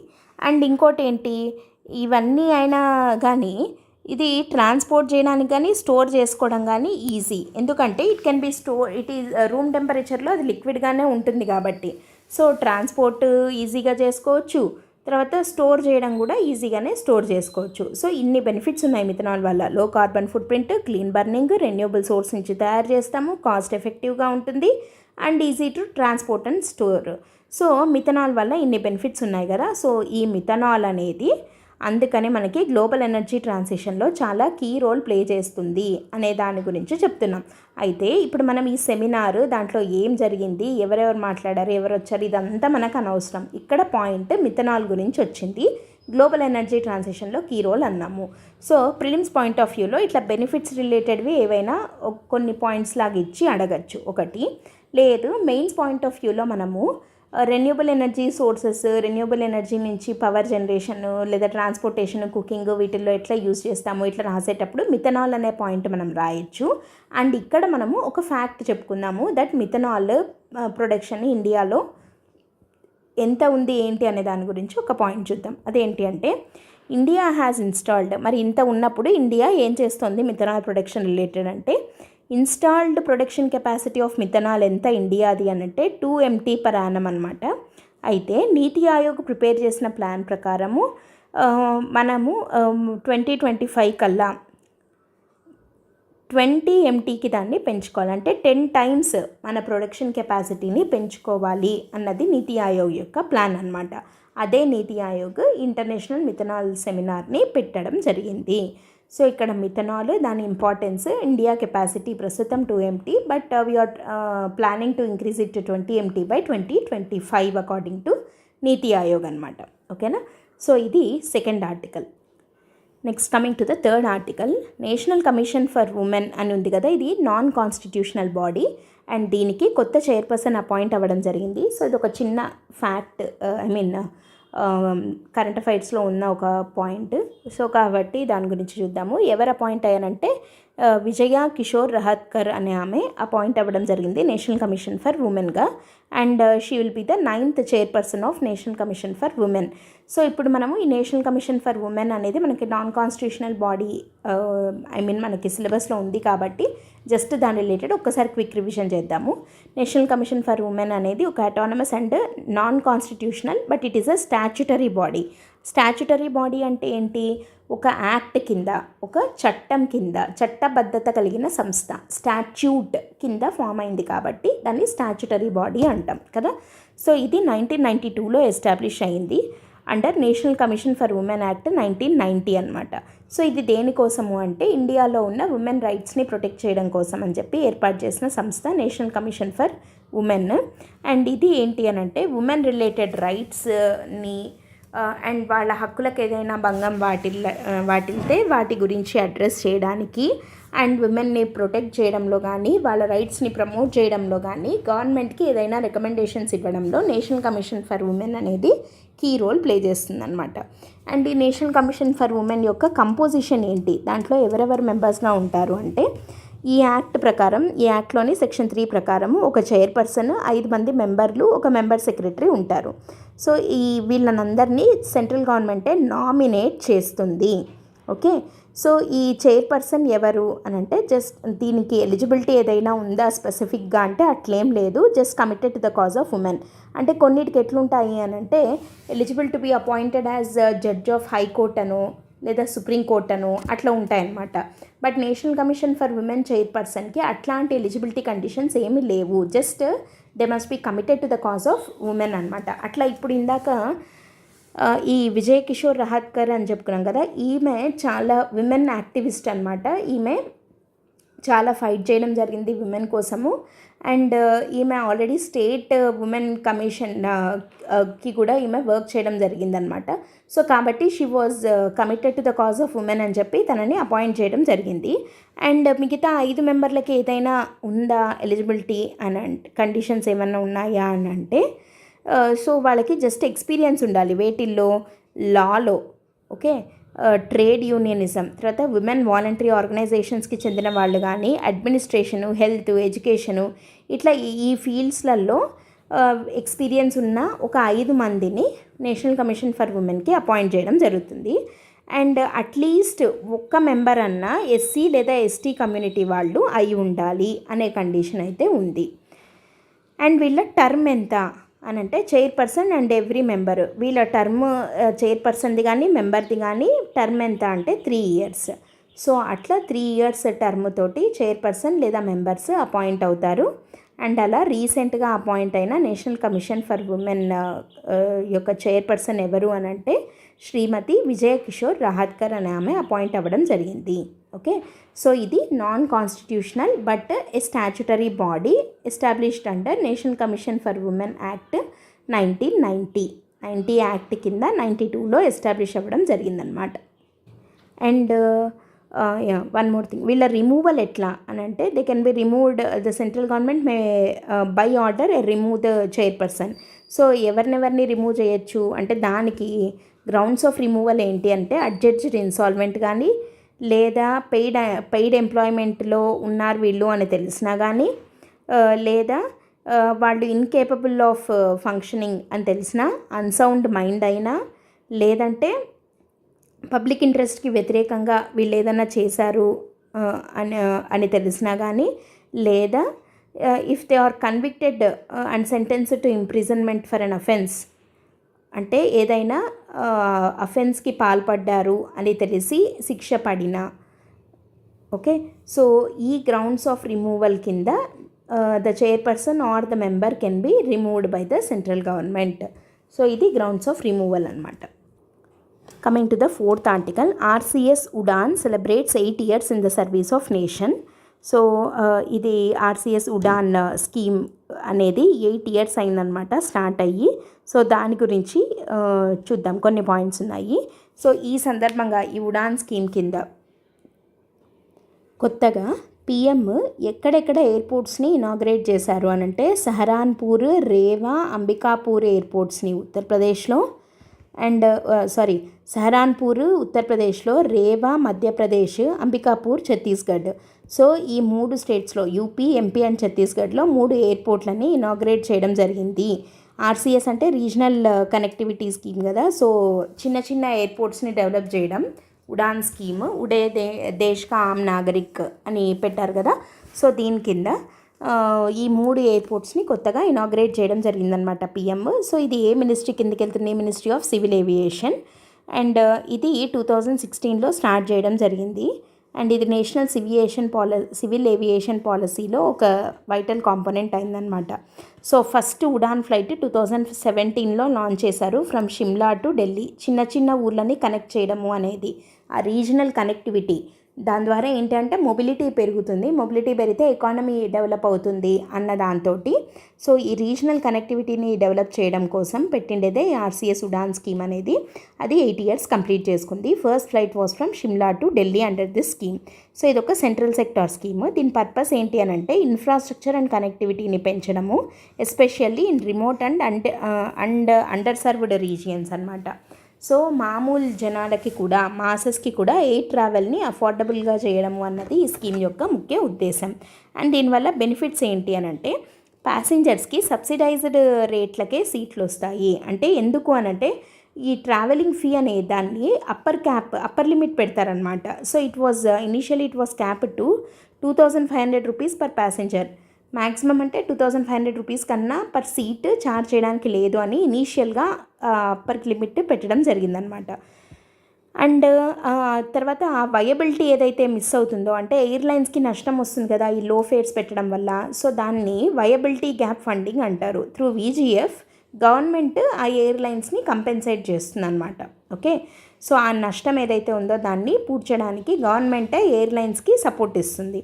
తర్వాత రీజనల్ కనెక్టివిటీ ఫండ్ అని చెప్పి దీని ద్వారా ఏంటి అని అంటే ఈ వయబిలిటీ గ్యాప్ ఫండింగ్ని ఫండ్ చేయడానికి RCF రీజనల్ కనెక్టివిటీ ఫండ్ అనేది ఏర్పాటు చేయడం జరిగింది.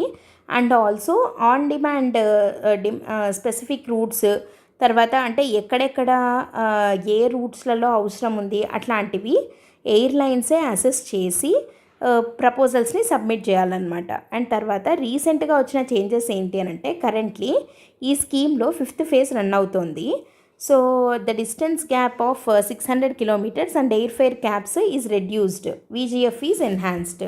సో వాటిని ఇంకా కొంచెము ఆ క్యాప్ లిమిట్ ఏదైతే ఉందో దాన్ని కొంచెం తగ్గించడం జరిగింది అండ్ వైబిలిటీ గ్యాప్ ఫండింగ్ని పెంచడం జరిగింది. సో దీని ఇంప్లిమెంటేషన్ ఏజెన్సీ ఎవరు అంటే ఎయిర్పోర్ట్స్ అథారిటీ ఆఫ్ ఇండియా. ఇంత డెప్త్గా అక్కర్లేదు మనకి. ఆర్సీఎస్ ఉడాన్ స్కీమ్ యొక్క ముఖ్య ఉద్దేశం లైక్ ఇది మనకి పర్టికులర్గా ఎకానమీలో ఇన్ఫ్రాస్ట్రక్చర్ అనే టాపిక్లో ఎయిర్ ఇన్ఫ్రా వాటి కింద ఉడాన్ స్కీమ్ 8 years కంప్లీట్ అయింది కాబట్టి దీని మీద ఏదైనా క్వశ్చన్ వచ్చేదానికి అవకాశం ఉంది. అండ్ దీని కింద కీ అచీవ్మెంట్స్ ఏంటి అని అంటే it generated escalating demand for new air craft. తర్వాత ఉడాన్ 3.0 వల్ల టూరిజం అనేది బాగా డెవలప్ అయ్యింది. సో ఎట్లా లైక్ ఏ ఏరియాస్ని కనెక్ట్ చేసింది టూరిజం ద్వారా, చిన్న చిన్న ఎయిర్పోర్ట్స్ పెట్టడం ద్వారా ఖజురహో, మధ్యప్రదేశ్లో ఉన్న ఖజురహోకి, తర్వాత జార్ఖండ్లో ఉన్న దేవ్ఘర్, పంజాబ్లోని అమృత్సర్, తర్వాత లక్షద్వీప్లోని అగత్తి ఐలాండ్. సో ఇట్లా రిమోట్ ఏరియాస్లో ఉన్న వాటిలో కూడా టూరిజం డెవలప్ అయ్యింది అంటే it is because of Udan. ఎందుకంటే ఎయిర్ కనెక్టివిటీ ఉంది అని అంటే like people will be attracted to go and see the places కదా. సో అందుకని. అండ్ తర్వాత ఎయిర్ కనెక్టివిటీ పెంచింది. From Mundra in Gujarat to Tezu in Arunachal Pradesh, Kullu in Himachal Pradesh to Salem in Tamil Nadu, అట్లా వెస్ట్ టు ఈస్ట్ వరకు, నార్త్ టు సౌత్ వరకు ఆర్సీఎస్ హ్యాస్ కనెక్టెడ్ మొత్తం 34 states and union టెరిటరీస్ని ఈ Udaan scheme connect చేయడం జరిగింది. టోటల్గా దీని కింద 86 ఏరోడ్రోమ్స్ ఆపరేషనల్లో ఉన్నాయి. అండ్ రీసెంట్గా 3 ఎయిర్పోర్ట్స్ని ఇనాగరేట్ చేయడం జరిగింది. ఒకటి Saharanpur in Uttar Pradesh, Rewa in Madhya Pradesh, Ambikapur in Chhattisgarh అనమాట. సో ఇది ఉడాన్ స్కీమ్ వల్ల డెవలప్మెంట్స్ ఏంటి అని అంటే టూరిజంకి మంచి బూస్ట్ వచ్చింది అని చెప్పి మనం చెప్పడం జరుగుతుంది. Okay, coming to the 5th article, exercise Naseem Al Bahr. ఇట్లాంటివి మనకి డిఫెన్స్, సైన్స్ అండ్ టెక్నాలజీలో డిఫెన్స్ రిలేటెడ్ ఇట్లా మిలిటరీ ఎక్సర్సైజెస్ ఇవి ఏ కంట్రీస్ మధ్య జరుగుతాయి ఇట్లాంటివి అడుగుతూ ఉంటారు. సో నజీమ్ అల్ బహర్ అనే ఎక్సర్సైజ్ ఇండియాకి ఒమన్కి మధ్య జరిగేది. ఇదొక బైలేటరల్ నావల్ ఎక్సర్సైజ్. ఇట్లా ఇదొక్క దాని నుంచే మనకి క్వశ్చన్ రావచ్చు. ఫస్ట్ ఆఫ్ ఆల్ ఇవి ఏ 2 కంట్రీస్ మధ్య, ఇండియాకి ఒమన్కి మధ్య. తర్వాత ఇది యాన్యువల్దా లేకపోతే బైలేటరల్దా అంటే 2 yearsకి ఒకసారి జరుగుతుంది. తర్వాత ఇది మొత్తం అంటే లైక్ ఆర్మీదా, నేవీదా లేకపోతే మిలిటరీ ఎక్సర్సైజా అంటే నావల్ ఎక్సర్సైజ్. సో ఇది గోవాలో జరిగింది ఈసారి.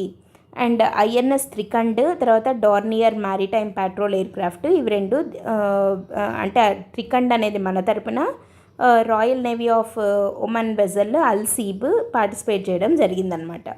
అండ్ ఇది ఫస్ట్ 1993లో స్టార్ట్ అయింది ఎక్సర్సైజ్ కండక్ట్ చేయడం అనేది. హార్బర్ ఫేస్, సీ ఫేస్ అని ఏవైనా నావల్ ఎక్సర్సైజెస్ ఇట్లా 2 phases పhases అన్నమాట. సో ఇంత డెప్త్గా అక్కర్లేదు మనకి, జస్ట్ 2 phases జరుగుతాయి వరకు గుర్తుపెట్టుకుంటే చాలు. అండ్ ఇండియా ఉమెన్ మధ్య జరిగే నసీమ్ అల్ బహర్ కాకుండా మిగతా ఇంకేం ఎక్సర్సైజెస్ జరుగుతాయంటే నావల్ది వచ్చేసి నసీమ్ అల్ బహర్, నావల్ నసీమ్ అట్లా గుర్తుపెట్టుకోవచ్చు. అండ్ ఆర్మీది వచ్చేసి అల్ నజా అనేది ఒకటి, ఎయిర్ ఫోర్స్ వచ్చేసి ఈస్టర్న్ బ్రిడ్జ్. సో ఇవి ఆర్మీది ఒకటి, ఎయిర్ ఫోర్స్ ఒకటి, నావల్ది ఒకటి. ఉమెన్కి ఇండియాకి మధ్య మొత్తం 3 exercises జరుగుతాయి. ఓకే, ఆర్మీది వచ్చేసి అల్ నజా, ఎయిర్ ఫోర్స్ వచ్చేసి ఈస్టర్న్ బ్రిడ్జ్, తర్వాత నావల్ది వచ్చేసి నజీమ్ అల్ బహర్ అనమాట. సో ఇది న్యూస్లో ఉంది. ఎప్పుడు జరిగింది మనకి అక్టోబర్ 2024, ఇప్పుడు రీసెంట్గా అయింది ఈ 15 daysలో. సో కాబట్టి ఇది న్యూస్లో ఉంది, మనం డిస్కస్ చేయడం జరిగింది. Okay, coming to the 6th article, 16th BRICS summit 2024 in Kazan, key insights and significance. 16th BRICS summit రీసెంట్గా కంప్లీట్ అయింది కజాన్లో. సో దాని అసలు మనం బ్రిక్స్ ఒకసారి చూద్దాము. అండ్ తర్వాత 16th బ్రిక్స్ సమ్మిట్ యొక్క అజెండా, దాంట్లో అవుట్కమ్స్ ఏంటి, ఇట్లాంటిది మనం డిస్కస్ చేద్దాం. ఓకేనా. సో నరేంద్ర మోడీ కరెంట్లీ రష్యాలో ఉన్నారు to attend 16th BRICS summit. So రష్యాలోని కజాన్లో జరిగిందనమాట. అలాంగ్ విత్ జిన్పింగ్, తర్వాత South Africa president Cyril Ramaphosa, వీళ్ళందరూ కలిసి బ్రిక్స్ సమ్మిట్లో దానికి సమ్మిట్కి అటెండ్ అవ్వడానికి వచ్చారనమాట. And it is hosted by obviously రష్యాలో జరుగుతుంది కాబట్టి Russian president Vladimir Putin Kazan సిటీలో జరుగుతున్న బ్రిక్స్ సమ్మిట్ని హోస్ట్ చేయడం జరిగింది. దానికి మోడీ గారు అటెండ్ అయ్యారు. సో బ్రిక్స్ అంటే ఏంటి? బ్రిక్స్ అంటే Brazil, Russia, India, China, south Africa మనకు తెలిసిందే. అండ్ 2023 15th బ్రిక్స్ సమ్మిట్లో సౌత్ ఆఫ్రికాలో జరిగింది. మనకి ఇక్కడ 6 countries were invited to join the alliance. కొత్తగా 6 యాడ్ అయ్యాయి. బ్రిక్స్ ప్లస్ అంటాము. అవి ఏవేవి అని అంటే Iran, United Arab Emirates, Saudi Arabia, Argentina, Egypt, Ethiopia ఇవి కొత్తగా యాడ్ అయ్యాయి. సో ఇది ఎక్స్పాండ్ అవ్వక ముందు అంటే 2023 కన్నా ముందే బ్రిక్స్ ప్లాట్ఫామ్ అని అంటే టోటల్గా వరల్డ్లో 42% ఆఫ్ ద పాపులేషన్ బ్రిక్స్ కంట్రీస్లోనే ఉన్నాయి. ఎందుకంటే మనకి ఇండియా, చైనా రెండు మేజర్వి ఇందులోనే ఉన్నాయి కదా. So two most populous nations ఇందులో ఉన్నాయి కాబట్టి మొత్తం వరల్డ్లోనే 42% పాపులేషన్ బ్రిక్స్ గ్రూప్లో ఉంది. అండ్ ఏరియా వైజ్ చూస్తే 30% of the world's territory, and GDP wise చూస్తే గ్లోబల్ జీడిపిలో 23%, అండ్ ట్రేడ్లో చూస్తే 18%. సో ఇవి మొత్తం ఫ్యాక్ట్స్ అబౌట్ బ్రిక్స్. ఇది ఎప్పుడు 2023లో ఈ ఎక్స్పాన్షన్ జరగక ముందు, కొత్తగా ఈ 6 యాడ్ అవ్వక ముందు, అండ్ నౌ ఇప్పుడు ఇంకా పెరిగింది అని చెప్పచ్చు, రైట్. సో ఈ ఫ్యాక్ట్స్ మనము యాజ్ ఇట్ ఈజ్ నేర్చుకోవాలి. బ్రిక్స్ రిలేటెడ్ ఐఆర్లో పర్టికులర్గా ఇట్లా international groupings in which India is part of or affecting Indian interest అని ఒక పర్టికులర్ టాపిక్ ఉంది కదా. సో దాంట్లో BRICS very very important grouping మనకి. సో బ్రిక్స్ రిలేటెడ్ ఏదైనా క్వశ్చన్ వస్తే in the very first introduction పార్ట్లోనే మనము ఈ ఫ్యాక్ట్స్ రాయాల్సి ఉంటుంది. దట్ పాపులేషన్లో 42%, టెరిటరీలో 30, జీడిపిలో 23, ట్రేడ్లో 18%. ఈ ఫ్యాక్ట్స్ మనం బై హార్ట్ చేయాలి. అండ్ ఇది ఇప్పుడు ఈ 16th బ్రిక్స్ సమ్మిట్ యొక్క అజెండా ఏంటి అనేది చూద్దాం. దీని సెంట్రల్ థీమ్ ఏంటి అని అంటే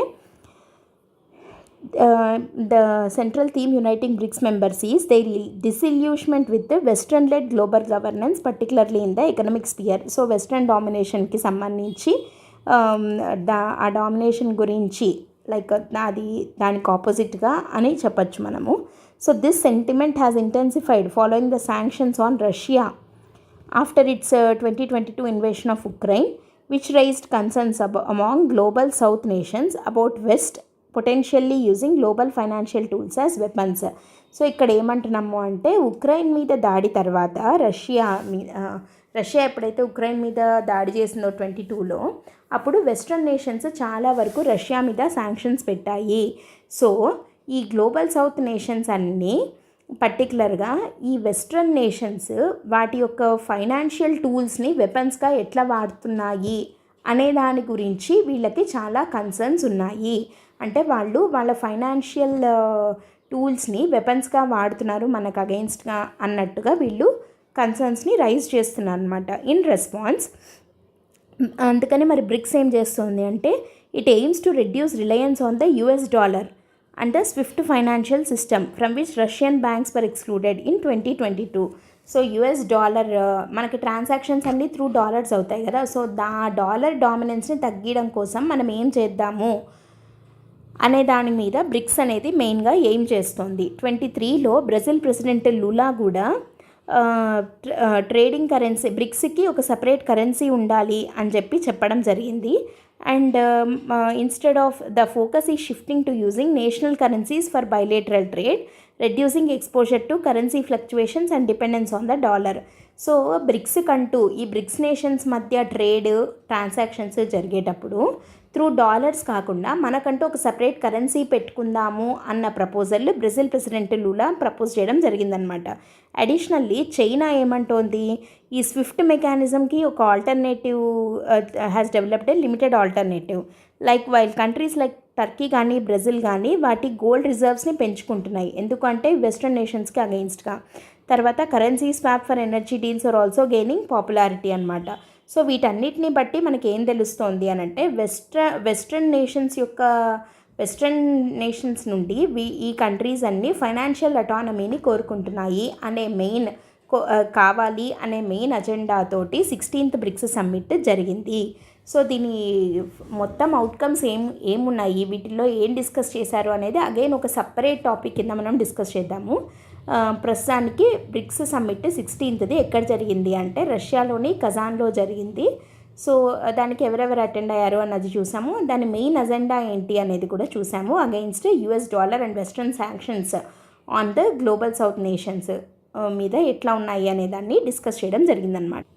coming to the 7th article PMSSP అనేది ఒక కొత్త స్కీమ్. ఇది ministry of social justice and environment వాళ్ళు స్టార్ట్ చేయడం జరిగింది. పిఎంఎస్ఎస్పి అని అంటే PM young achievers scholarship award scheme for vibrant India. So ఇది యూత్కి ఇచ్చే ఒక స్కాలర్షిప్ స్కీమ్ లాంటిది. ఇది దేనికి అనంటే ఇది ఇంతకుముందు ఓబీసీస్కి, తర్వాత ఈబీసీస్కి, తర్వాత డీనోటిఫైడ్ ట్రైబ్స్కి, వీళ్ళకందరికి ఇచ్చే స్కాలర్షిప్స్ అన్నింటినీ ఒకదాని కిందకి తెచ్చి ఒక అంబ్రెల్లా స్కీమ్ లాగా పెట్టడం జరిగింది. సో ఇది రకరకాల initiatives like doctor BR Ambedkar post matric scholarship scheme for EBCs, తర్వాత డీనోటిఫైడ్ ట్రైబ్స్ వాళ్ళకి ఇచ్చే Ambedkar pre matric and post matric అంటే 10th ముందు 10th తర్వాత వాళ్ళకి ఇచ్చే స్కాలర్షిప్ స్కీమ్స్, వీటిని అన్నింటినీ కన్సాలిడేట్ చేసి ఇందాక చెప్పినట్టు ఒక అంబ్రెల్లా స్కీమ్ కిందకి తెచ్చారు. దట్ ఈస్ పిఎంఎస్ఎస్వి అనమాట. సో ఇది స్ట్రీమ్ లైన్ చేసేసింది ఇట్లాంటి స్కాలర్షిప్స్ అన్నిటినీ. ఎవరెవరివి? ఈబీసీవి, తర్వాత డినోటిఫైడ్ ట్రైబ్స్వి, ఓబీసీస్వి అందరివి కలిపి స్ట్రీమ్ లైన్ చేయడం జరిగిందనమాట. ఎందుకు అనంటే ఇట్లాంటి వల్నరబుల్ గ్రూప్స్ యొక్క ఎడ్యుకేషన్ని ప్రమోట్ చేయడం కోసము అండ్ వాళ్ళ ఫైనాన్షియల్ బ్యారియర్స్ని ఓవర్కమ్ చేసి వాళ్ళ ఎడ్యుకేషన్ని కంప్లీట్ చేయాలి. 10th తర్వాత ఎక్కువగా డ్రాప్ అవుట్స్ అట్లా అవుతూ ఉంటారు కదా డ్యూ టు ఫైనాన్షియల్ బ్యారియర్స్, అట్లా లేకుండా చూడడం కోసం పిఎంఎస్ఎస్వి స్కీమ్ అనేది తీసుకొని రావడం జరిగింది. సో ఇది ప్రీ మెట్రిక్ అంటే 9th to 10th క్లాస్లో వాళ్ళకి 10th ముందులో ఉన్న, తర్వాత పోస్ట్ మెట్రిక్ అంటే హయ్యర్ ఎడ్యుకేషన్ కోసం వెళ్తున్న వాళ్ళకి ఇది ఇవ్వడం జరుగుతుంది. ఎలిజిబిలిటీ ఏంటి అని అంటే 9th and 10th family income 2.5 lakh కన్నా తక్కువ ఉండాలి. సో ఇది ఇంప్లిమెంటేషన్ ఏజెన్సీ ఎవరు అని అంటే ministry of social justice and environment కిందికి వెళ్ళే department of social justice and environment వాళ్ళు ఈ పిఎంఎస్ఎస్వి స్కీమ్ని ఇంప్లిమెంట్ చేయడం జరుగుతుంది. సో ఏ ముగ్గురికి ఇది అప్లై అవుతుంది? OBCs, EBCs and denotified tribes. ఈ డీనోటిఫైడ్ ట్రైబ్స్ అనేది జనరల్గా మనము ఉండదు అని అనుకుంటాము, బట్ ఉంది. ఎస్టీస్ అని పెట్టచ్చు డీనోటిఫైడ్ ట్రైబ్స్ బదులు. సో కొంచెం చూసుకొని ఆన్సర్ చేయాల్సిన అవసరం ఉందన్నమాట. ఇట్లాంటి దాంట్లో చిన్న చేంజ్ ఇచ్చేసి తప్పిస్తూ ఉంటాడనమాట. Okay, so let's move on to the next article. 8th article వచ్చేసి India's ethanol push a path to energy security. మనం ఇందాకే మిథనాల్ గురించి చూసాం కదా, సేమ్ ఇప్పుడు ఇథనాల్ గురించి వచ్చింది. సో ఇథనాల్ ఎనర్జీ ఫ్యూచర్ అని చెప్పి ఎందుకు అంటున్నాం? ఇథనాల్ బ్లెండింగ్ అంటే ఏంటి? దాని రిలేటెడ్ కొన్ని పాయింట్స్ని ఇప్పుడు చూద్దాం. అసలు ఇప్పుడు ఈ ఇథనాల్ బ్లెండింగ్ అంటే ఏంటి? అసలు ఇథనాల్ని బ్లెండ్ చేయడం. దేంతో బ్లెండ్ చేస్తాము? పెట్రోల్ తోటి బ్లెండ్ చేస్తాం. అంటే పెట్రోల్లో కొంతవరకు ఇథనాల్ని కలుపుతాం. సో ఈ కలపడం అనేది ఎప్పటి నుంచి మొదలైంది? 2001లో పైలట్ ప్రాజెక్ట్గా స్టార్ట్ అయింది. సో ఈ ఇథనాల్ బ్లెండింగ్ అనేది టార్గెట్ ఎంత పెట్టుకున్నాం ఇప్పుడు అని అంటే to advance the target of 20% ethanol from 2030 to 2025. అంటే 2025 కల్లా, యాక్చువల్గా 2030 అని అనుకున్నాము, బట్ 25 కల్లా పెట్రోల్లో ఇథనాల్ బ్లెండింగ్ 20% చేయాలి అన్నది టార్గెట్గా పెట్టుకోవడం జరిగింది. అసలు ఇథనాల్ అంటే ఇది ఒక ఇథైల్ ఆల్కహాల్ అనమాట. దీని కెమికల్ ఫార్ములా ఇక్కడ ఉంది, C2H5OH అని. సో ఇది షుగర్ కేన్ నుంచి, మెయిజ్, వీట్ ఇట్లాంటి వాటి నుంచి, అంటే స్టార్చ్ కంటెంట్ ఎక్కువగా ఉన్న వాటి నుంచి ప్రొడ్యూస్ చేయొచ్చు మనం ఈ ఇథనాల్ని. ఎక్కువగా షుగర్ కేన్ మొలాసెస్ అంటే చెరుకు పిప్పి ఉంటుంది కదా, చెరుకు రసం తీసిన తర్వాత పిప్పి మొలాసెస్ ఏదైతే ఉందో దాన్ని ఫర్మెంట్ చేసి దాని నుంచి మనం వీ కెన్ ప్రొడ్యూస్ ఇథనాల్ అనమాట. సో ఇది గ్యాసోలిన్తో మిక్స్ చేసి రకరకాల బ్లెండ్స్ని మనం తయారు చేయొచ్చు. సో దీని అప్లికేషన్ ఏంటి అని అంటే it can be used as alternative fuel source and also ఇండస్ట్రీస్లో వాడచ్చు as chemical solvent and also in the synthesis of organic compounds. ఇట్లా ఇండస్ట్రీస్లో సింథసిస్ ఆఫ్ ఆర్గానిక్ కాంపౌండ్స్లో ఆల్టర్నేట్ ఫ్యూయల్గా రకరకాలుగా ఇథనాల్ని వాడచ్చు. అండ్ ఆల్సో దీనికి మెడికల్ అప్లికేషన్స్ కూడా ఉన్నాయి. Like it can be used as antiseptic. మనకి ఏదైనా ఇంజురీ అయితే సెప్టిక్ అవ్వకుండా యాంటీసెప్టిక్గా వాడతాం కదా, సో దానికి డిస్ఇన్ఫెక్టెంట్గా కూడా ఈ ఇథనాల్ని మనం యూజ్ చేయొచ్చు అనమాట. ఇథనాల్ బ్లెండింగ్ అంటే ఏంటి అని అంటే ఇథనాల్ని గ్యాసోలిన్ తోటి మిక్స్ చేయడము. సో కామన్ బ్లెండ్స్ రకరకాలుగా అంటాం మనం. E10 అంటాం. E10 అంటే 10% ఇథనాల్ 90% గ్యాసోలిన్ అని. ఓకే, సో E15 అంటే 15%. ఈ నెంబర్ అనేది percentage of ethanol and remaining gasoline అని చెప్పి మనం అర్థం చేసుకోవాలి. సో అట్లా E85% ఇథనాల్, 15% గ్యాసోలిన్ అట్లా అని చెప్పి ఇట్లా రకరకాలుగా బ్లెండ్స్ ఉన్నాయి. E10, E15, E85. దీని సిగ్నిఫికెన్స్ ఏంటి అని అంటే ఇథనాల్ మాలిక్యూల్లో ఆక్సిజన్ ఉంది కదా, సో దీనివల్ల ఏమవుతుంది అని అంటే ఇందాక మనం మిథనాల్కి ఏదైతే చెప్పుకున్నామో అదే, అంటే కంప్లీట్గా కంబషన్ అనేది జరుగుతుంది. సో ఎమిషన్స్ ఫ్యూ ఉంటాయన్నమాట. మనం ఇందాక చెప్పుకున్నాం కంప్లీట్ కంబషన్ ఉండకపోతే సూట్ పర్టికులేట్ మ్యాటర్ ఈ సల్ఫర్ నైట్రోజన్ ఆక్సైడ్స్ రిలీజ్ అవుతాయి అని అన్నాం కదా. సో దానివల్ల ఎన్విరాన్మెంటల్ పొల్యూషన్ వస్తుంది అని చెప్పి, సో అట్లా రాకూడదు అని అంటే దాంట్లో ఆక్సిజన్ ఉంటే అది కంప్లీట్గా బర్న్ అవుతుంది. సో ఇథనాల్లో ఆక్సిజన్ ఉంది కాబట్టి కంప్లీట్గా బర్న్ అయ్యి ఎమిషన్స్ అనేవి తగ్గుతాయి. సో అందుకే మనం దీన్ని పెట్రోల్ తోటి కలుపుతున్నాము. ఆ టార్గెట్ ఏంటి, 2025 కల్లా 20% పెట్రోల్లో ఇథనాల్ బ్లెండ్ చేయాలి అన్నది టార్గెట్గా పెట్టుకున్నాం అనమాట. సో ప్రస్తుతం ఎంత ఉంది, as of March 2024 98% of the fuel used in the road transportation sector comes from fossil fuels. 2% మాత్రమే ఇథనాల్ లాంటి బయోఫ్యూయల్స్ నుంచి వస్తుంది. ఈ బయోఫ్యూయల్ అన్నది కీవర్డ్. మనకి బయోఫ్యూయల్ పాలసీ మీద డైరెక్ట్గా క్వశ్చన్స్ చాలాసార్లు అడగడం జరిగింది మెయిన్స్లో. ఓకే, బయోఫ్యూయల్స్ టైప్స్, వాటి అప్లికేషన్స్ ఏంటి అన్నది అడిగారనమాట. సో ఇథనాల్ అనే దాన్ని మనం బయోఫ్యూయల్ అంటాం, because we are getting it from like plants కదా, స్టార్చ్ ఉన్న వాటి నుంచి వస్తున్నాయి అని. సో దాన్ని బయోఫ్యూయల్ అంటాం అనమాట. సో 2% మాత్రమే ఈ బయోఫ్యూయల్స్ ఉన్నాయి, మిగతా 98% ఫాజిల్ ఫ్యూయల్స్ నుంచే వస్తున్నాయి అన్నమాట. This dependency on fossil fuels presents challenges related to the energy security. So మనం వేరే కంట్రీస్ మీద డిపెండ్ అవుతున్నాము. అండ్ ఫారిన్ కరెన్సీ అవుట్ఫ్లో, ఎందుకంటే మనం ఇంపోర్ట్ చేసుకుంటే మనకు డాలర్స్లో మనం పే చేయాల్సి ఉంటుంది. సో ఫారిన్ కరెన్సీ అవుట్ఫ్లో ఉంటుంది. అండ్ అంతేగాక ఎన్విరాన్మెంటల్ ఇంపాక్ట్ కూడా ఎక్కువ, పొల్యూషన్ కూడా పెరుగుతోంది. సో ఈ మూడింటిని అడ్రస్ చేయాలి అంటే ఏంటి, బయోఫ్యూయల్స్ని పెంచుకోవాలి. With ethanol blending India has a promising opportunity to reduce the dependence on imported oil while addressing the environmental concern. So environmental కన్సర్న్ని అడ్రస్ చేయొచ్చు అండ్ ఆ డిపెండెన్సీని కూడా మనము తగ్గించుకోవచ్చు. ఎప్పుడు మనము ఈ ఇథనాల్ లాంటి బయోఫ్యూయల్స్ మీద ఎక్కువగా ఫోకస్ పెడితే, ఇందాక చెప్పుకున్నట్టు మిథనాల్ కానీ ఇప్పుడు ఇథనాల్ కానీ. సో ఇథనాల్ బ్లెండింగ్ ప్రోగ్రామ్ అని ఇండియా స్టార్ట్ చేసింది, 2003లోనే మొదలుపెట్టింది. సో ఇది దేనికి అని అంటే ఇథనాల్ని ప్రమోట్ చేయడం కోసము. దీని ఆబ్జెక్టివ్స్ ఏంటి, ఇంపోర్ట్ డిపెండెన్స్ని తగ్గించడము, ఎన్విరాన్మెంటల్ బెనిఫిట్స్, ఫార్మర్స్ని కూడా సపోర్ట్ చేయడం. ఎట్లా ఫార్మర్ని సపోర్ట్ చేస్తాయి, ఈ షుగర్ కేను, మొలాసెస్, కార్న్, ఇట్లా మిగతా క్రాప్స్ ఇవంతా కూడా వేస్టేజే కదా. సో దాని నుండి అది కనుక వాళ్ళు సేల్ చేసుకున్నట్టయితే వాళ్ళకి అడిషనల్ ఇన్కమ్ వచ్చినట్టే కదా. సో ఫార్మర్స్కి కూడా సపోర్ట్ వస్తుంది. దీంట్లో కీ కాంపోనెంట్స్ ఏమున్నాయి అంటే, బ్లెండింగ్ టార్గెట్స్ పెట్టుకునేది ఇండియా ఎంత అంటే, నేషనల్ పాలసీ ఆన్ బయోఫ్యూయల్స్ ఇందాక చెప్పుకున్నాం కదా, ఇదే క్వశ్చన్గా అడిగింది, 2018 పాలసీ. సో ఇదేంటి, 25 కల్లా ఇథనాల్ టార్గెట్ 20% అని చెప్పడం జరిగింది. అండ్ ఇది ఫేజెస్గా రోల్ అవుట్ చేస్తున్నారు. అండ్ దీనికోసం అని చెప్పి దీనికి కావాల్సిన అంటే లైక్ ఇథనాల్ని మనం ప్రొడ్యూస్ చేస్తాం సరే, స్టోరేజ్, డిస్ట్రిబ్యూషన్, వీటికి కావాల్సిన ఇన్ఫ్రాస్ట్రక్చర్ ఉంది కదా, దాన్ని కూడా డెవలప్ చేయడము. అండ్ ఈ ఇథనాల్ బ్లెండింగ్ ప్లాంట్స్, ఈ ప్రొడక్షన్, వీటికి కావాల్సినటువంటి పెట్టే వాళ్ళకి ఈ ఇన్సెంటివ్స్ సపోర్ట్ ఇవ్వడము. సో ఇవన్నీ ఇథనాల్ బ్లెండింగ్ ప్రోగ్రాంలోని కాంపోనెంట్స్. మరి దీని యొక్క అచీవ్మెంట్స్ ఏంటి అని అంటే, 23-24 ఇయర్కి గాను మొత్తం ఎంత ఇథనాల్ బ్లెండ్ చేశాము అంటే 13% ఆఫ్ ఇథనాల్ వాజ్ బ్లెండెడ్. తర్వాత దీని అర్థం ఏంటి అని అంటే, 2014లో జస్ట్ 1.53% ఉన్నింది, అది ఇప్పుడు 24కి వచ్చేసరికి ఆల్మోస్ట్ 15%, అంటే 10 times ఇంక్రీజ్ అయింది అని చెప్పచ్చు కదా. అండ్ మనం అంబిషియస్ టార్గెట్ పెట్టుకున్నాము దట్ 2025 కల్లా 20% ఇథనాల్ని మనం బ్లెండ్ చేసేయాలి అని. సో ప్రజెంట్ 15% ఉంది. సో 1 ఇయర్లో ఇంకో 5% పెరిగి 20% ఇథనాల్ బ్లెండ్ చేయాలి, పెట్రోల్లో 20% ఇథనాల్ని మిక్స్ చేయాలి అన్నది టార్గెట్గా పెట్టుకున్నాము.